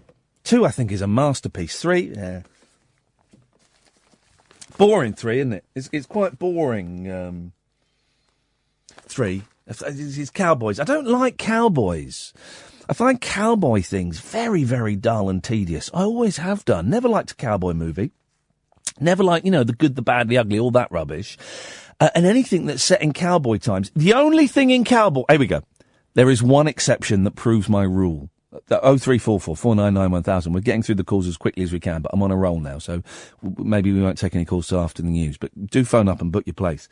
Better getting quick, because the phones have gone nuts. The only cowboy thing that's any good, Laurel and Hardy, Way Out West. That's the only cowboy thing that I think is absolutely brilliant. Everything else, boring, isn't it? Boring. Anyway, I was going to tell you, I had a moment of zen today. I haven't had a moment of zen for, I don't know, years. Cowboy Times only lasted 20 years, yet they got so many films out of them. Jeez. Because it's quite a nice sunny day today, and I'm wearing a shirt that I quite like, and I bought this shirt about 2 years ago. It's a bit thick for the studio. White shirt, cream shirt, with the poppers buttons. I like the poppers buttons. That's why I'm thinking of cowboys. I like the poppers buttons.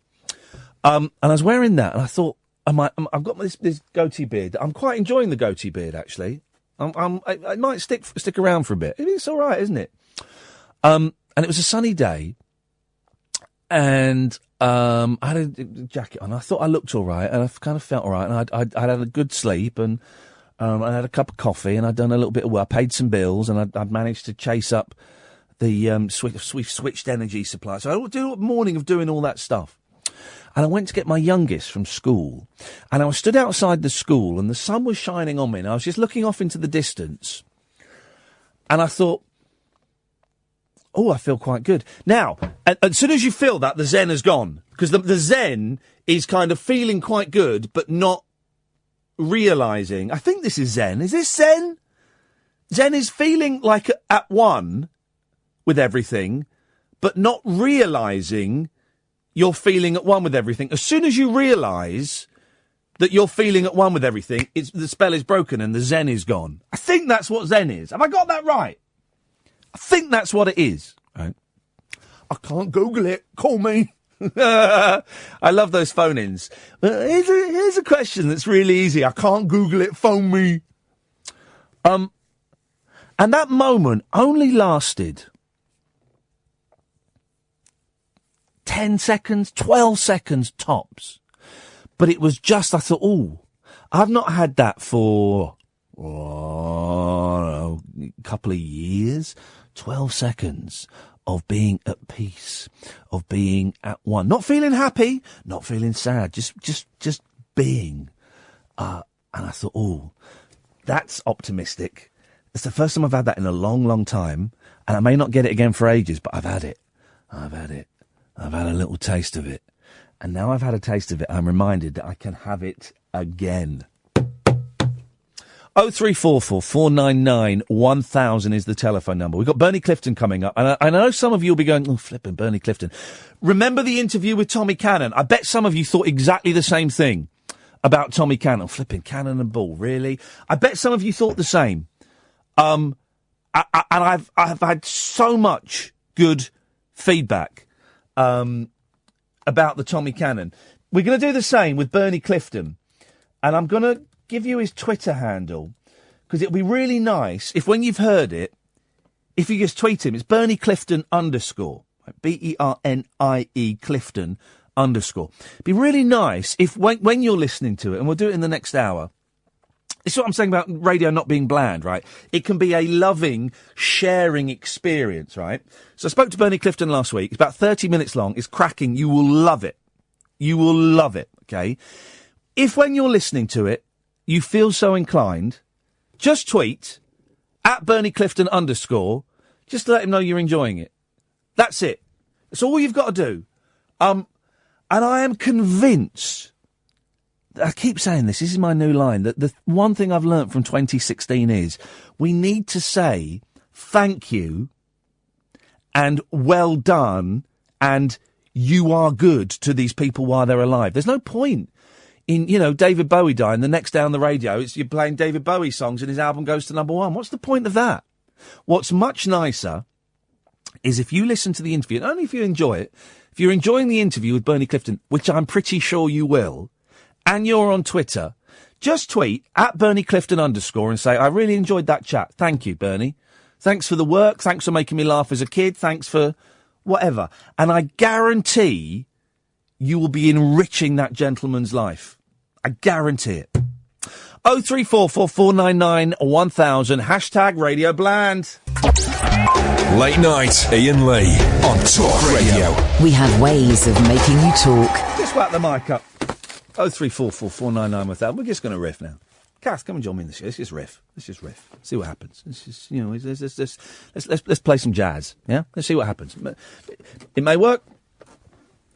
May not work. You just don't know what's going to happen, and that is the beauty of it. That is. Let me just turn this around a little bit so that the periscopers get to see the woman. There we go. Beautiful. There we go. Hashtag Radio Bland. Let's just see what happens. Got no idea what we're going to talk about the next few minutes. But we will be talking. I tell you what, we'll take calls straight to air for the next 10 minutes before we play the Bernie Clifton interview. 03444991000. This is dangerous. There are my newspapers on the floor. There are my notes.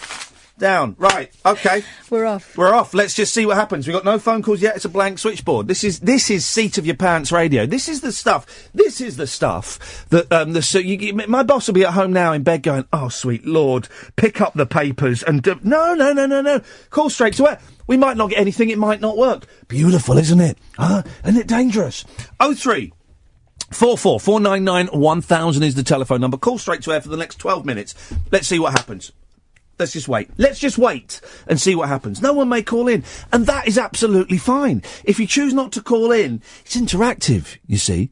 It's interactive. It's performance art. We can sit here and look like a couple of lemons. If you want, it's in your hands. It's totally in your hands. I'd love it if you called in and told me what you'll be doing next week instead of listening to the radio. That would be nice to hear. You can phone up and make fart noises for all I care. I don't mind. But 03444991000. You get the radio you deserve. You deserve better. We can get you better. We can do it. Phone up now. Be part of the radio revolution. Yeah? The home of free speech is happening here now. 03444991000. Boom. Let's see what happens. Now, of course, no one may call in, Catherine. That's cool. And that's fine. That's fine as well. I mean, it's a little bit lazy of them. Mm-hmm. But I don't care. I really don't care. Let's just see what happens. I reckon in 10 seconds we're going to get a phone call. 10, 9, 8, 7, 6, 5, 4, 3, 2... No. Don't make, what do you make that noise for? No, I'm just smiling. They're playing with us. There we go. We've got a phone call. I knew it. Told you we'd get a phone call in 10 seconds.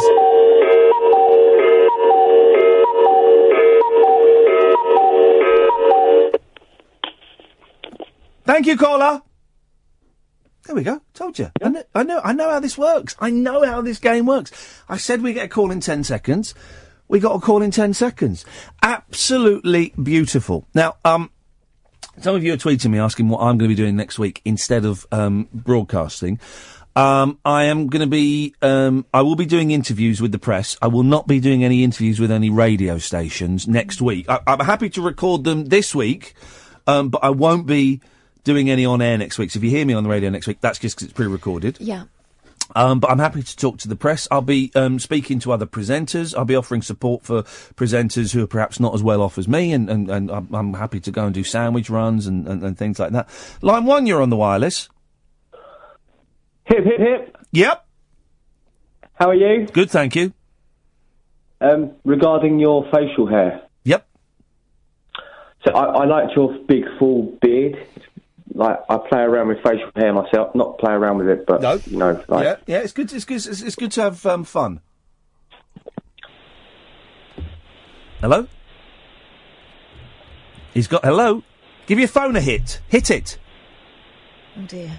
Okay, you see this, and he's gone. They don't like it. Up 'em.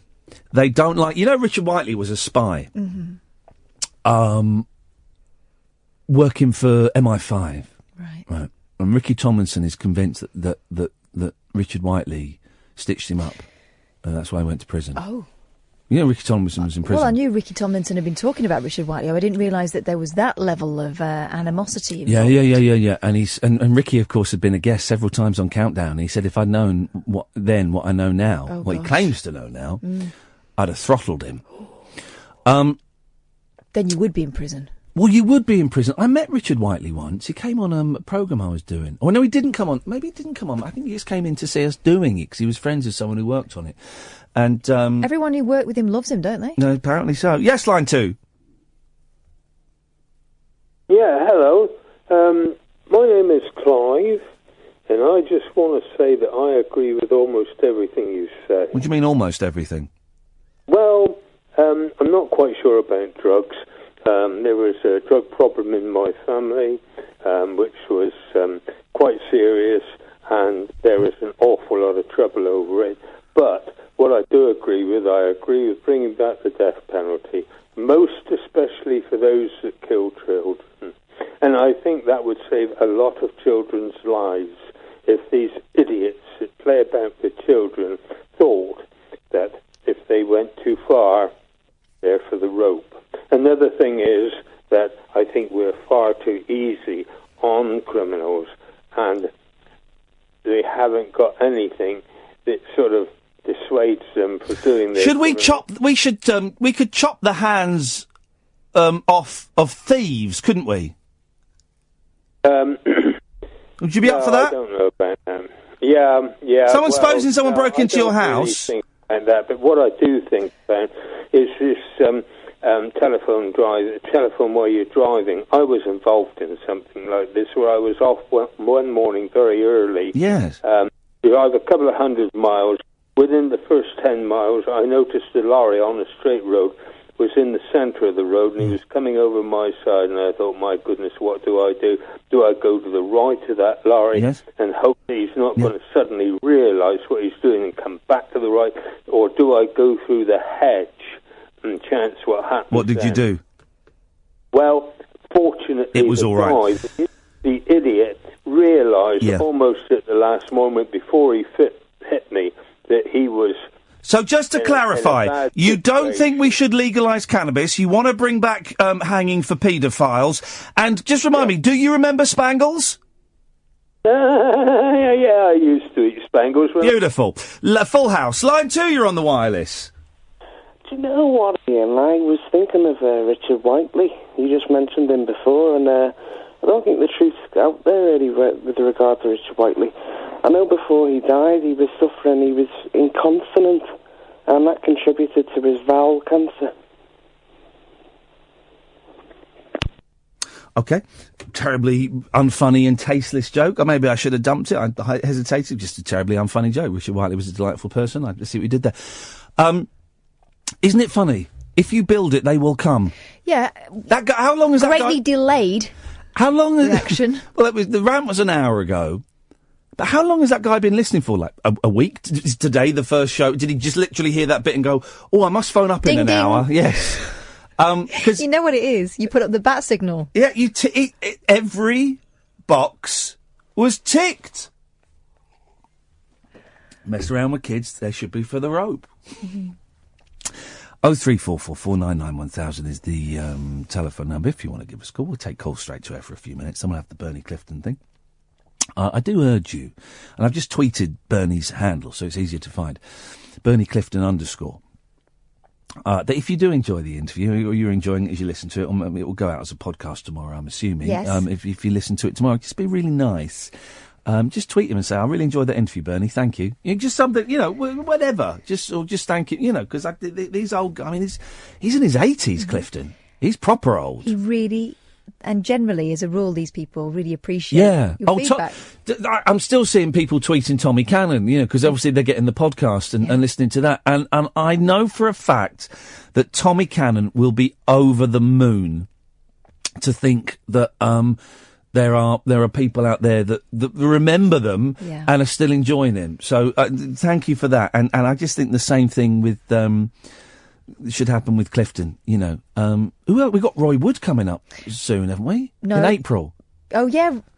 No, not Roy Wood. You said Roy Wood to me. No, Roy Hood. You said Roy Wood. No, I never. You said Roy Wood. Roy Hood. You said Roy Wood. No, you heard Roy Wood. Roy Hood, brilliant. But get an email to Roy Wood. Okay. Beautiful. Oh, beautiful. Roy Hood, beautiful. Yes, Dave. Who's looking out for what Mr. Yap is doing next week, though? Sorry? Who's looking at... Is anyone going to be spying on Mr. Yap? Is he going to be undermining us? Nothing to do with me. Nothing to do with me. Listen, I would not begrudge anybody. I know he's got kids. I would not begrudge anybody who wants to feed their children. I personally have decided to go on strike next week. If Yap wants to cross the picket line that I will be having out here, that's entirely up to him. And I will protest outside the steps of Talk Radio peacefully. I won't be stopping anyone crossing if they don't want to. Power to you, brother.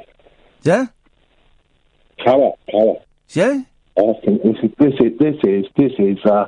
is what radio needs. Thank you very much indeed. Does anyone have a clue what that guy was talking about? Line 2, you're on the wireless. Hello, Ian. It's Simon. Yeah? How you doing? Okay. Yeah, good. I just wanted to phone up. This isn't about me. I wanted to phone up and say thanks. I played at your performance ring on Sunday. Did a few songs. Oh, Simon! Yes. Yeah. Lovely to see you, mate. You're right. Yeah, I'm good, thanks. I'm actually here with my brother, and we didn't realise that we had a mutual fan here. But he's a bit of a fan of one of your old podcasts, and he wanted to have a little chat. Yeah, go on. Put him on. Yeah, it's Sam. Hey, Ian. How's it going? Hey, Sam. How you doing? Yeah, not bad. Basically, I used to listen to your Lost podcast. Oh, yeah, flipping it. That was fun. On Sky. Yeah, that was good. It was with Geeky Tom and Paul Terry. Yeah, and I used to, basically, there are only two Lost podcasts I ever used to listen to, and it was the official one, and it was your one. Oh, thank you. No, we had a lot of fun doing that. It was a really good time in my life doing that. I loved it. And so, basically, I wanted to ultimately ask what your opinion on the ending of Lost was. Absolutely awful. Complete and utter you didn't guff. Like it? The last 20 minutes, I thought it was awful. You didn't like it? No. Simon says they're in limbo. Yeah, they're in limbo. The last series was set in limbo. Because I felt the final sort of divided people into two camps. Yeah. Some people loved those who were right and those who liked it, yeah. Yeah. I felt I'd invested so much time in it, I kind of couldn't hate it, if you know what I mean. I felt so betrayed. I thought I'd invited them into my house and they betrayed me with that the last 20 minutes. I hear what you're saying. It's like, for all these years, you've got the build-up and you've all these promises and then it never quite... At the end, but I didn't mind the end, but I just thought... It was a good... Listen, Sam, I've got to go because I've got to hit some breaks to make sure we get the thing. It was a good journey, but it was a terrible, terrible ending. Across the UK, online and on DAB. Late night, Iain Lee on Talk Radio. We have ways of making you talk. One of the joys of this screen I have in front of me is I can see when people tweet the station and other radio presenters. Someone wasn't happy with... which is how I know when people are tweeting the station about me, but not mentioning me. I can see it because it comes up on the screen.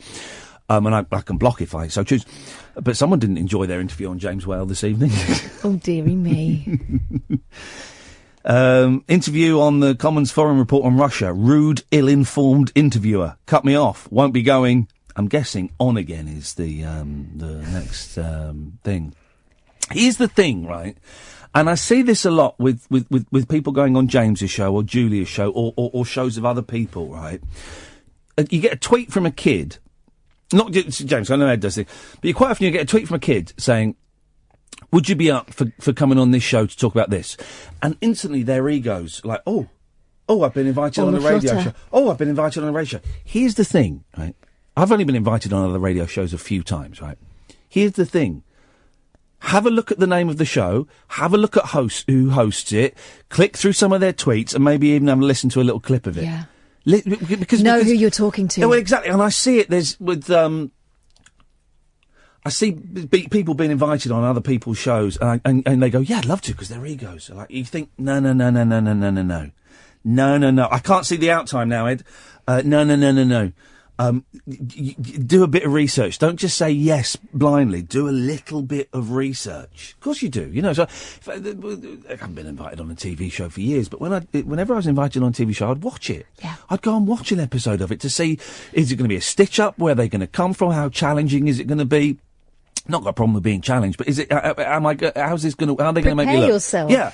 Are they going to stitch me up and make me look like a twit? Yes. Basically. And same with radio. You have a listen. Find out who the person is. You know when you know, if you know James Whale, you know the style of interviewing you're going to get. With Julia, you know the style of interviewing you're going to get and where she's coming from politically. I've still not quite worked out where James is coming from politically, strangely enough. But with Julia, you know where she's coming from. So you kind of, you know, and yeah, go on if you want to be challenged. But always remember, as the host, I've got the fader.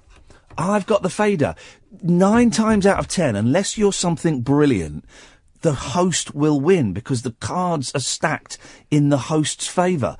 I can cut you off. I can fade you down. It's totally stacked in my favour. And with some hosts, they'll talk about you once you're gone. Yeah. Oh, exactly. So you've got to be an amazing guest to beat the host in an interview. We're going to have another break. I know they're sandwiched together a little bit, but it's just the way that this has worked out, because the interview with Bernie Clifton is about 35 minutes. So enjoy these ads, and then when we come back, I'll explain to you about Bernie. Late night Iain Lee. On air and off the leash. On Talk Radio. We have ways of making you talk. Yeah, we got Roy Hudd coming up later on in the year. We're really enjoying ourselves, me and Kath, going through, our iTunes folder and finding artists that we like, and going through our memories and finding acts and comedians and actors and performers and writers that we like. Some of them you won't have heard of, some of them you will have heard of. And I just beg your indulgence, because, I'd imagine if I heard someone was going to interview Bernie Clifton, part of me, the snide part of me would go, whoa. But honestly, the next 35 minutes, we recorded this last week, it is one of the best interviews I have ever done in nearly 20 years of interviewing him, of interviewing people. If you enjoy it, at Bernie Clifton _. Here's Bernie. Is that you, Bernie? No, you're Bernie, I'm Ian. Oh, hang on a minute, I'll get a mirror. Oh, blimey. How you doing, boss? You all right? I'm coping. Yes, I'm fine. Coping with the strain, aren't I? Is it stressful for you now? It can't be stressful now, can it? Yeah, being a sex bomb. Being a sex bomb, you could go off at any moment. I had a choice of being a lollipop lady, yes, or a sex bomb. Yes, and you went for the sex bomb. Picked the wrong one, didn't I? I think you might have done. Bernie, now listen, I met you. I'm not saying this to put you on the spot, but I met you about, oh Christ, hang on,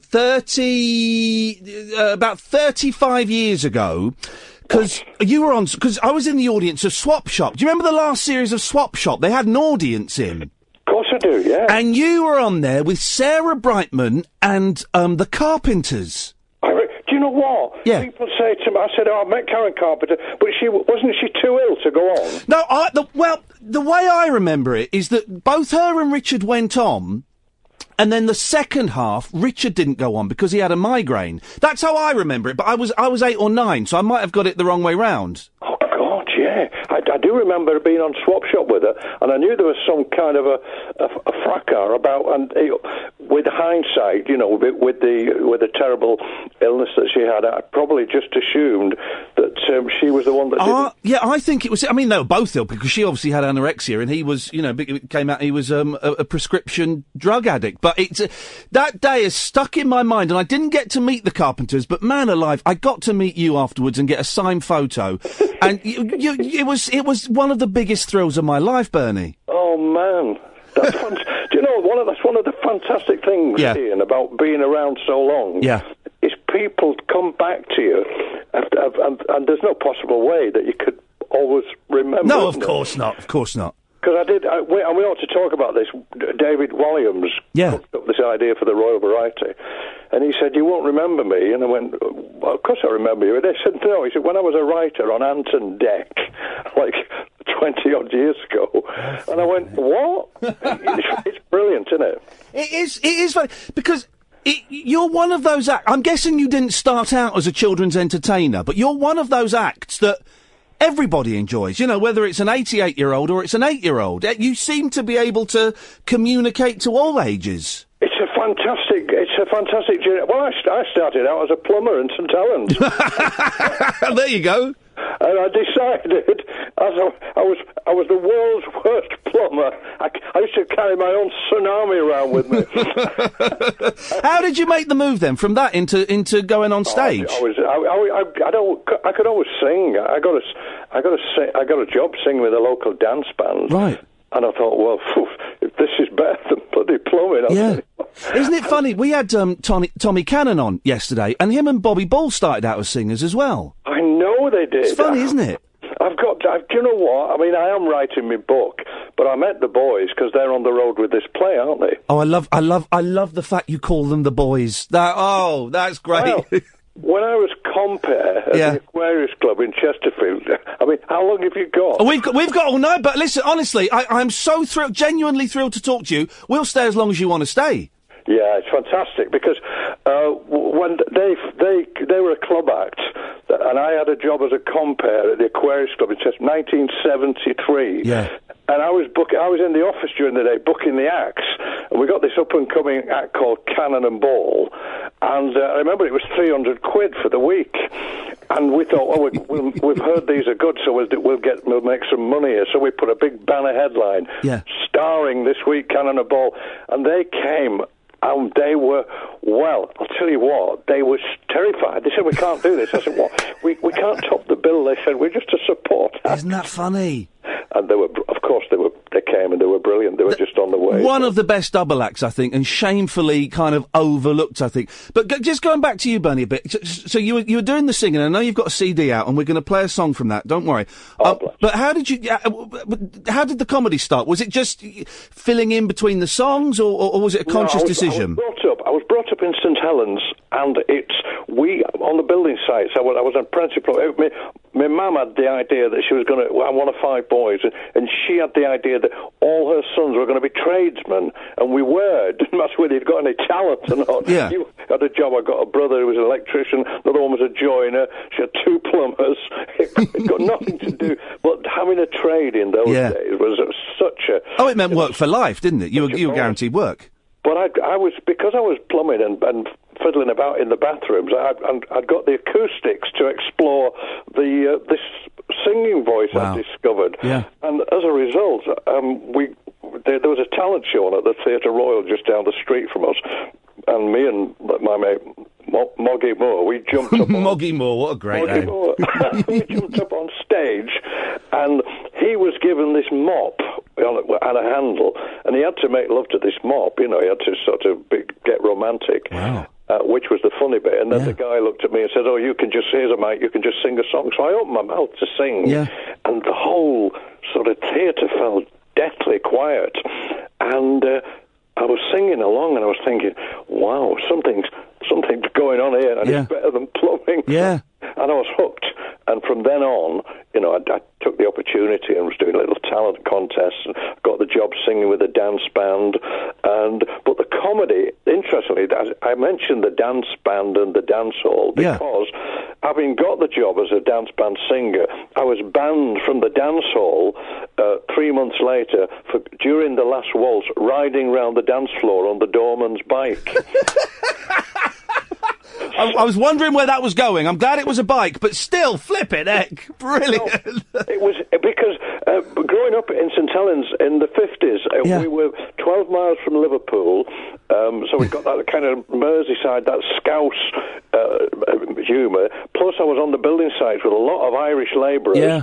And we'd do anything for the crack. Yeah. It was mischief, and it was a wonderful sort of mischievous humour that I was brought up with, and I'm sure it was something to do with the part of the world that I'm from. Do you remember, Bernie, that was there like a gig or a show or a pay packet where you thought, I can make a career out of this, I can get a living out of this? Well, I went, and eventually, having got to the age of 21, and I came out with a certificate that said this man is a fully fledged plumber. Wow. And although that's not much good when your sink unit's leaking, it's no good showing them a certificate.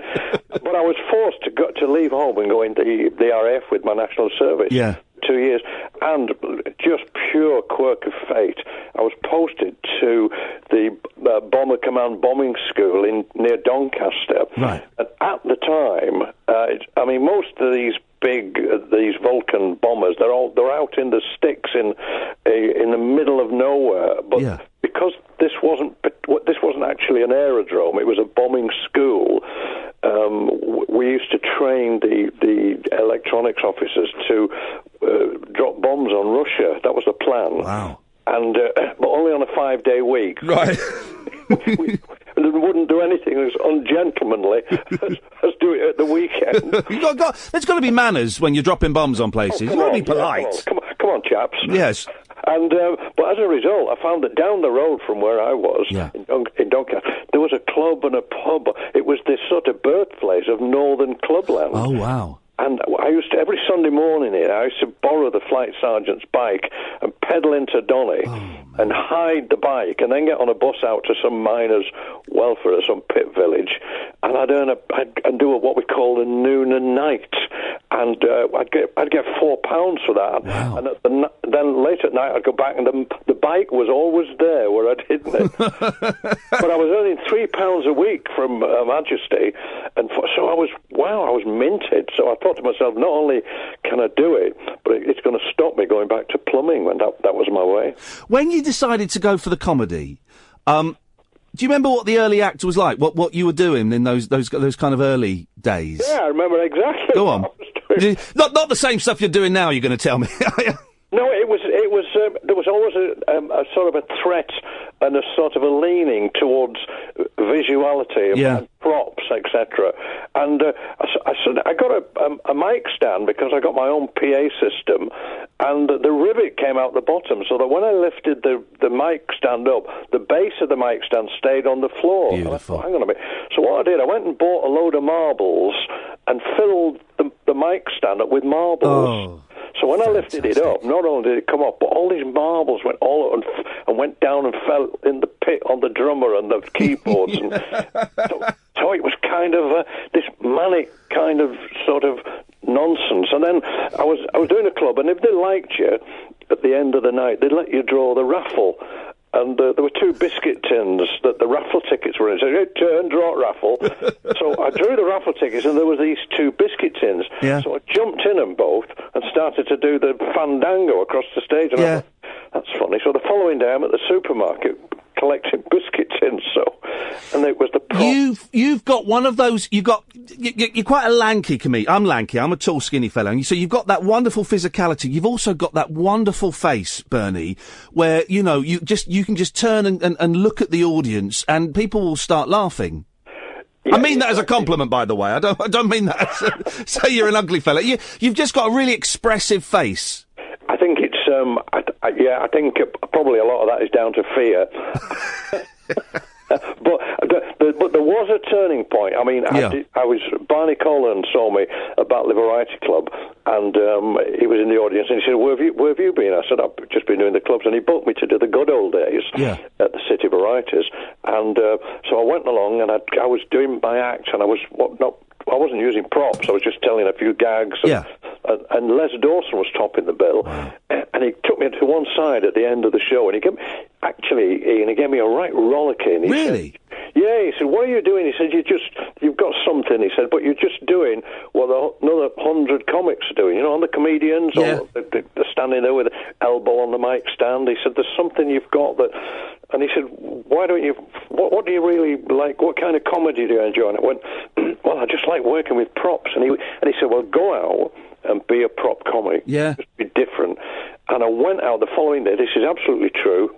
The day after I met him, I went out, and in Chesterfield, one of the shops was given over to a charity shop, and in the window was a full-size lion skin hearth rug, full size. Fantastic. And I said, how much? And he said 50 pence, and I bought it. And I went to my car and got the tow rope on the back, and I dragged this lion skin round Chesterfield like a pet dog. And all of a sudden, I'd got biscuit tins to dance in. I'd got a lion skin. The act was growing. And on it went. If it was proper, Ian, I'd go for it. My first memory of seeing you, of course, is on Crackerjack. Mm. And do you know, I'm the oldest person here at this radio station, so whenever I say Crackerjack, I leave a pause, and no one shouts it back. What the hell is wrong with these people?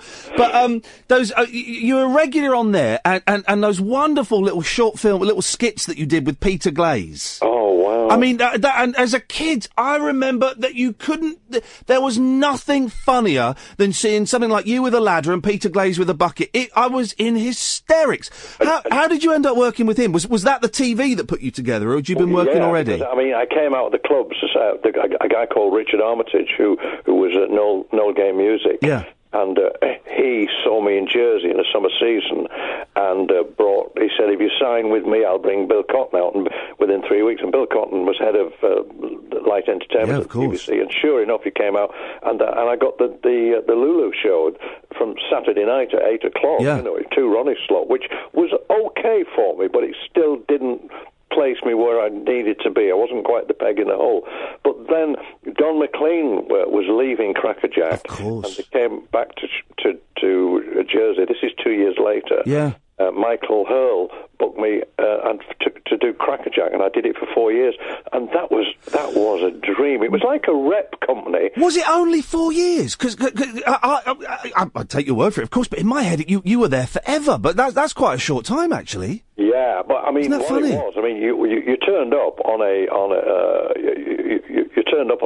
Tuesday and read the script. Yeah. And then you totally change it. Of course. And then the props would arrive in the middle of rehearsal, or as you were doing it on Friday afternoon, and there'd be the wrong props, and you literally. But the genius of the filming was Alan J. Bell, who subsequently went on to produce and direct Last of the Summer Wine. Okay, and yeah. They'd say, right, we're filming tomorrow morning, 6 a.m., everybody's got to be at the gasworks in Hounslow or somewhere. And you turn up there, and on the way to the gig, Alan would ring up Jeff Miles or John Adams and say, John, I've got an idea. Call in, get me a ladder, 2 straw hats, and a bunch of carrots. And they said, why? He said, don't worry. And we actually sort of extemporized it and made it up as we went along with those little black and white films. They were great. They reminded me as a kid of Laurel and Hardy, and I think that the character that you were playing in those films, like I was saying to Tommy Cannon, about Bobby Ball and about Stan Laurel, kids liked it because you were acting like a big kid, you know, and you just that kind of sad blank expression, and you were acting like a big kid, and that's wonderful to see. It was a brilliant learning curve. I mean, I'd come out of the clubs. Peter Glaze, the wonderful Peter Glaze, who was an actor and a comic actor, and was actually the straight man and the stand-in for the Crazy Gang when they were at the Victoria Palace. Everything that if one fell ill, Peter would step in and do, and they said they were really evil sods. You know, they'd hide all his clothes, and at the end of the night, while he should be heading for home, he'd find his vest and his everything else nailed to the floor. He said, again, but it's all a learning curve. And he taught me something. We had to do this thing in Blackpool, one of those little films, those high-speed films, where we were on a Dodgem car. The Dodgem car flipped off the track and went down a log flume on the Big Dipper on a Dodgem car. And we did this about 20 times. And I said, Peter, I'm going to be sick. And he said, you've just got to master the art of going, no, make it last. And it was absolutely priceless. And lovely Jan Hunt, who I'm still a good friend of. Yeah. Still do Jan's tours with a music hall. It was absolutely wonderful. But there's something about Crackerjack, and I said earlier on, we made it up as we went along. Yeah. We did a sketch as Logie Bird, the guy that invented television. Peter was Logie Bird, and I was his assistant. Yeah. And it was the week that Morecambe and Wise had left the BBC and announced they were going to Thames Television. Right, okay. Now, the line that we wrote in the script was, Peter said, "Oh, they've said where's all the other people?" And I said, "They've gone to Thames with Eric and Ernie," which we thought was funny. When the bosses at BBC heard this, it was very sensitive, very thin-skinned at the time. On the day that Crackerjack went out to the nation, we had to change the line.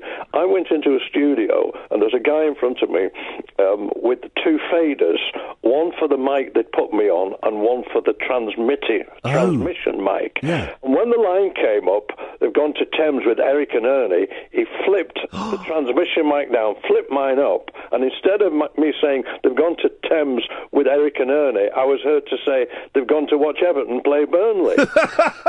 And that's the cliff edge we were on. Yeah, isn't that incredible that Crackerjack was seen as subversive by the Suits?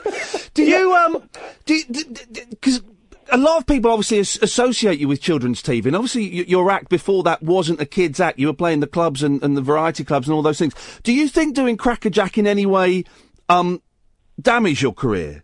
No, I don't. I'll tell you why. Go because on. At the time, I'd be doing Crackerjack Friday at 5 to 5. Yeah.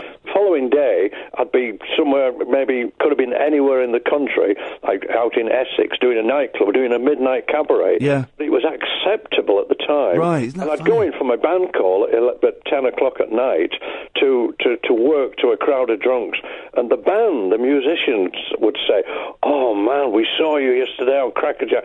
That gag you did about Wellington and Napoleon, we wet ourselves." So, in other words, the chasm now that exists between one avenue and the other, like, it didn't exist. I think it was, they would take it, and if you had a strong club act, and of course you had to have to survive, it wasn't a stigma at all. You mentioned, just going back very quickly, you mentioned the Lulu show. You weren't on that show the night that Jimi Hendrix was on there, were you? I don't remember. No, okay. There was a documentary series a few years ago, wasn't there? The Entertainers. Yeah. And I wondered what your thoughts were on that, because I enjoyed it, but I felt it was people like you and the Crankies and Leo Sayer and stuff. I felt it was a little bit. I thought it looked down on you guys a little bit. There was a tone, I felt. Well, there's a famous documentary maker, Louis Theroux. Yeah, of course. And although it wasn't Louis, I think might have been Louis' production company. Don't quote me on that. Yeah, no, I think you're right, Bernie. Yeah. Well, there is actually I think there's a mission, isn't there? If you've got a camera in you, they don't want bland, do they? No. What they need an angle. They need something that is controversial or another layer to be peeled off. And even though it might surprise people, I suppose, basically, personally, I think I'm a pretty private person. Yeah. with the result that when when the camera's on, what I used to do, this guy used to follow me into the hotel and to the bedroom door. I used to bang the door. His name is Nick Betts. He's a very famous documentary maker still, and we still have a relationship. We're good friends. But at the time, I thought, hang on a minute, and we used to pull his leg something awful. I remember him coming to visit me in a bungalow I was renting during pantomime, and as I saw him coming up the drive, I'm trying to balance a saucepan full of water so that when he comes through the door, the water's fall on his head. We did that little tram that went up the pier at Blackpool. Yeah. We taped him to the pole so he couldn't get off. We all got off. So, but I know what you're saying. I watched a funny clip of it on YouTube today, where it's you going, right, I've got to warm up my voice, and you start going, oh, and making the most ridiculous noises. It's wonderful to watch. Delicious. What are you talking about? It's on YouTube. It's delicious. You'll say, I'm doing a big show on Saturday. I've got to warm my voice up. This is what all the big acts do.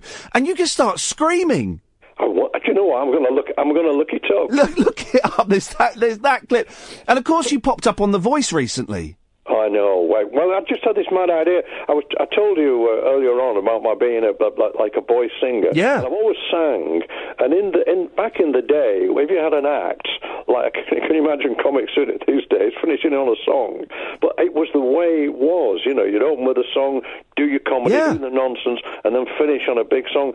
And about 5 or 6 years ago, I met this girl. Her name's Carly Paoli. Again, a young, beautiful mezzo-soprano, and I just said I'd love to. I'm sure I've got the makings of being a proper singer. And she introduced me to a vocal coach at the Manchester Royal College of Music, the Royal Northern College of Music.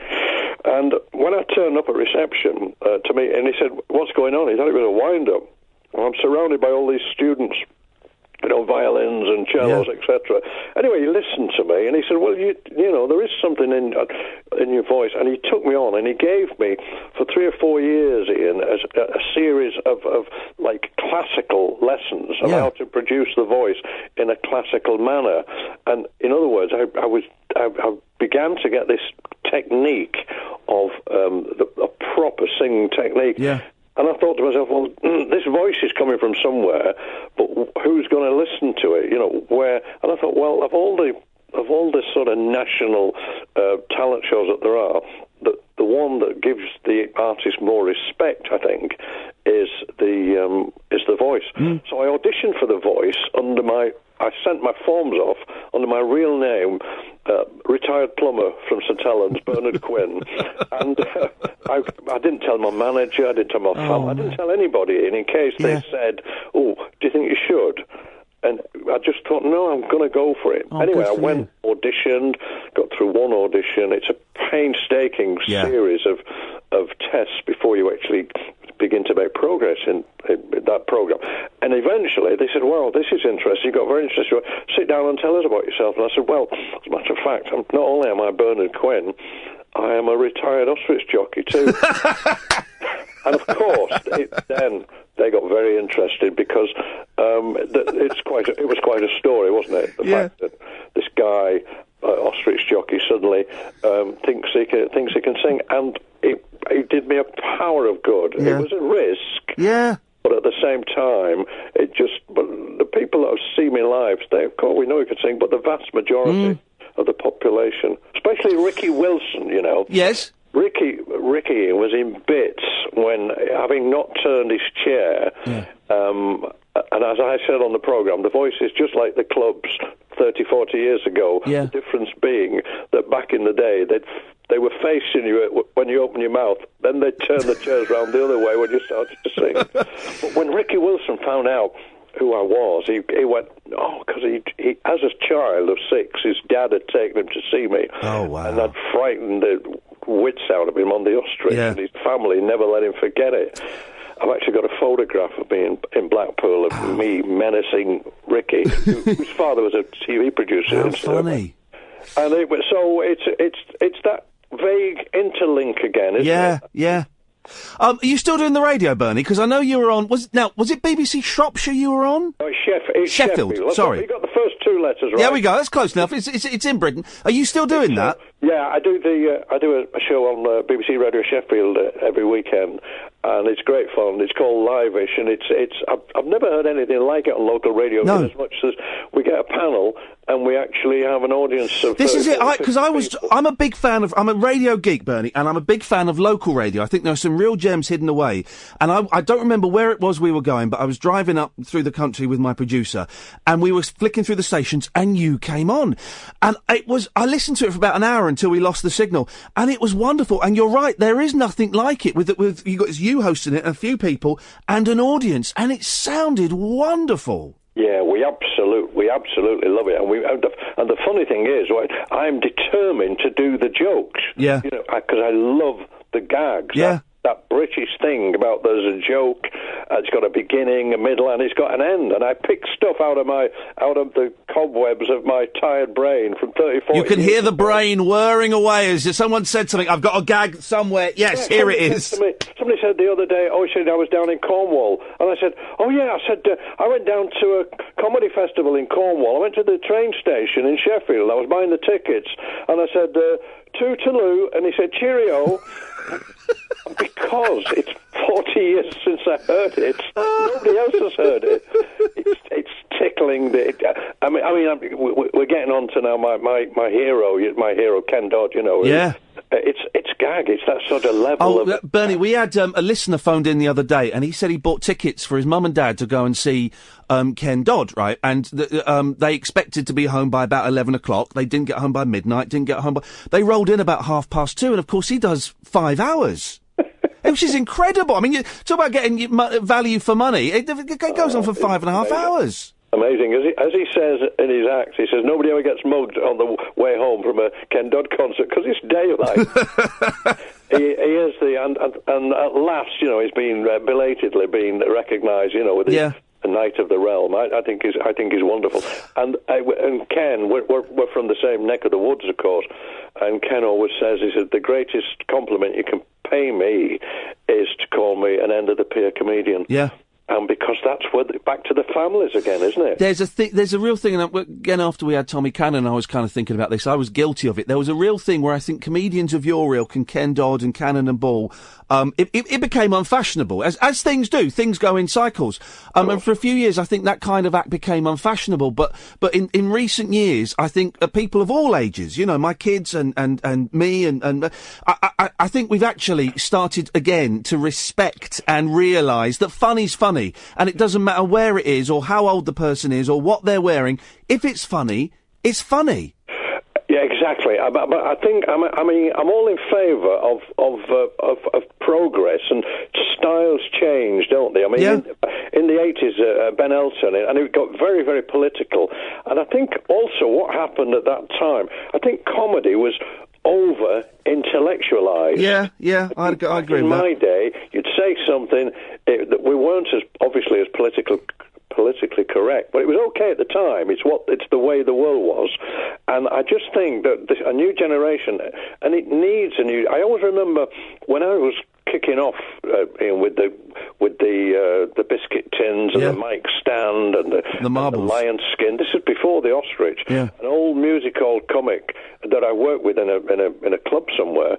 He came up to me and he said, "Wow," he said, I've learned something tonight." I said, "What do you mean?" He said, "No," he said, "I've seen something tonight in you that I haven't seen in his generation," and that is, if you like, it's the clock ticking and it's progress and things evolve. Yeah, they have to. Bernie, I'm going to let you go in a minute. I could talk to you all night, but you mentioned you're writing a book. How close is that to coming out?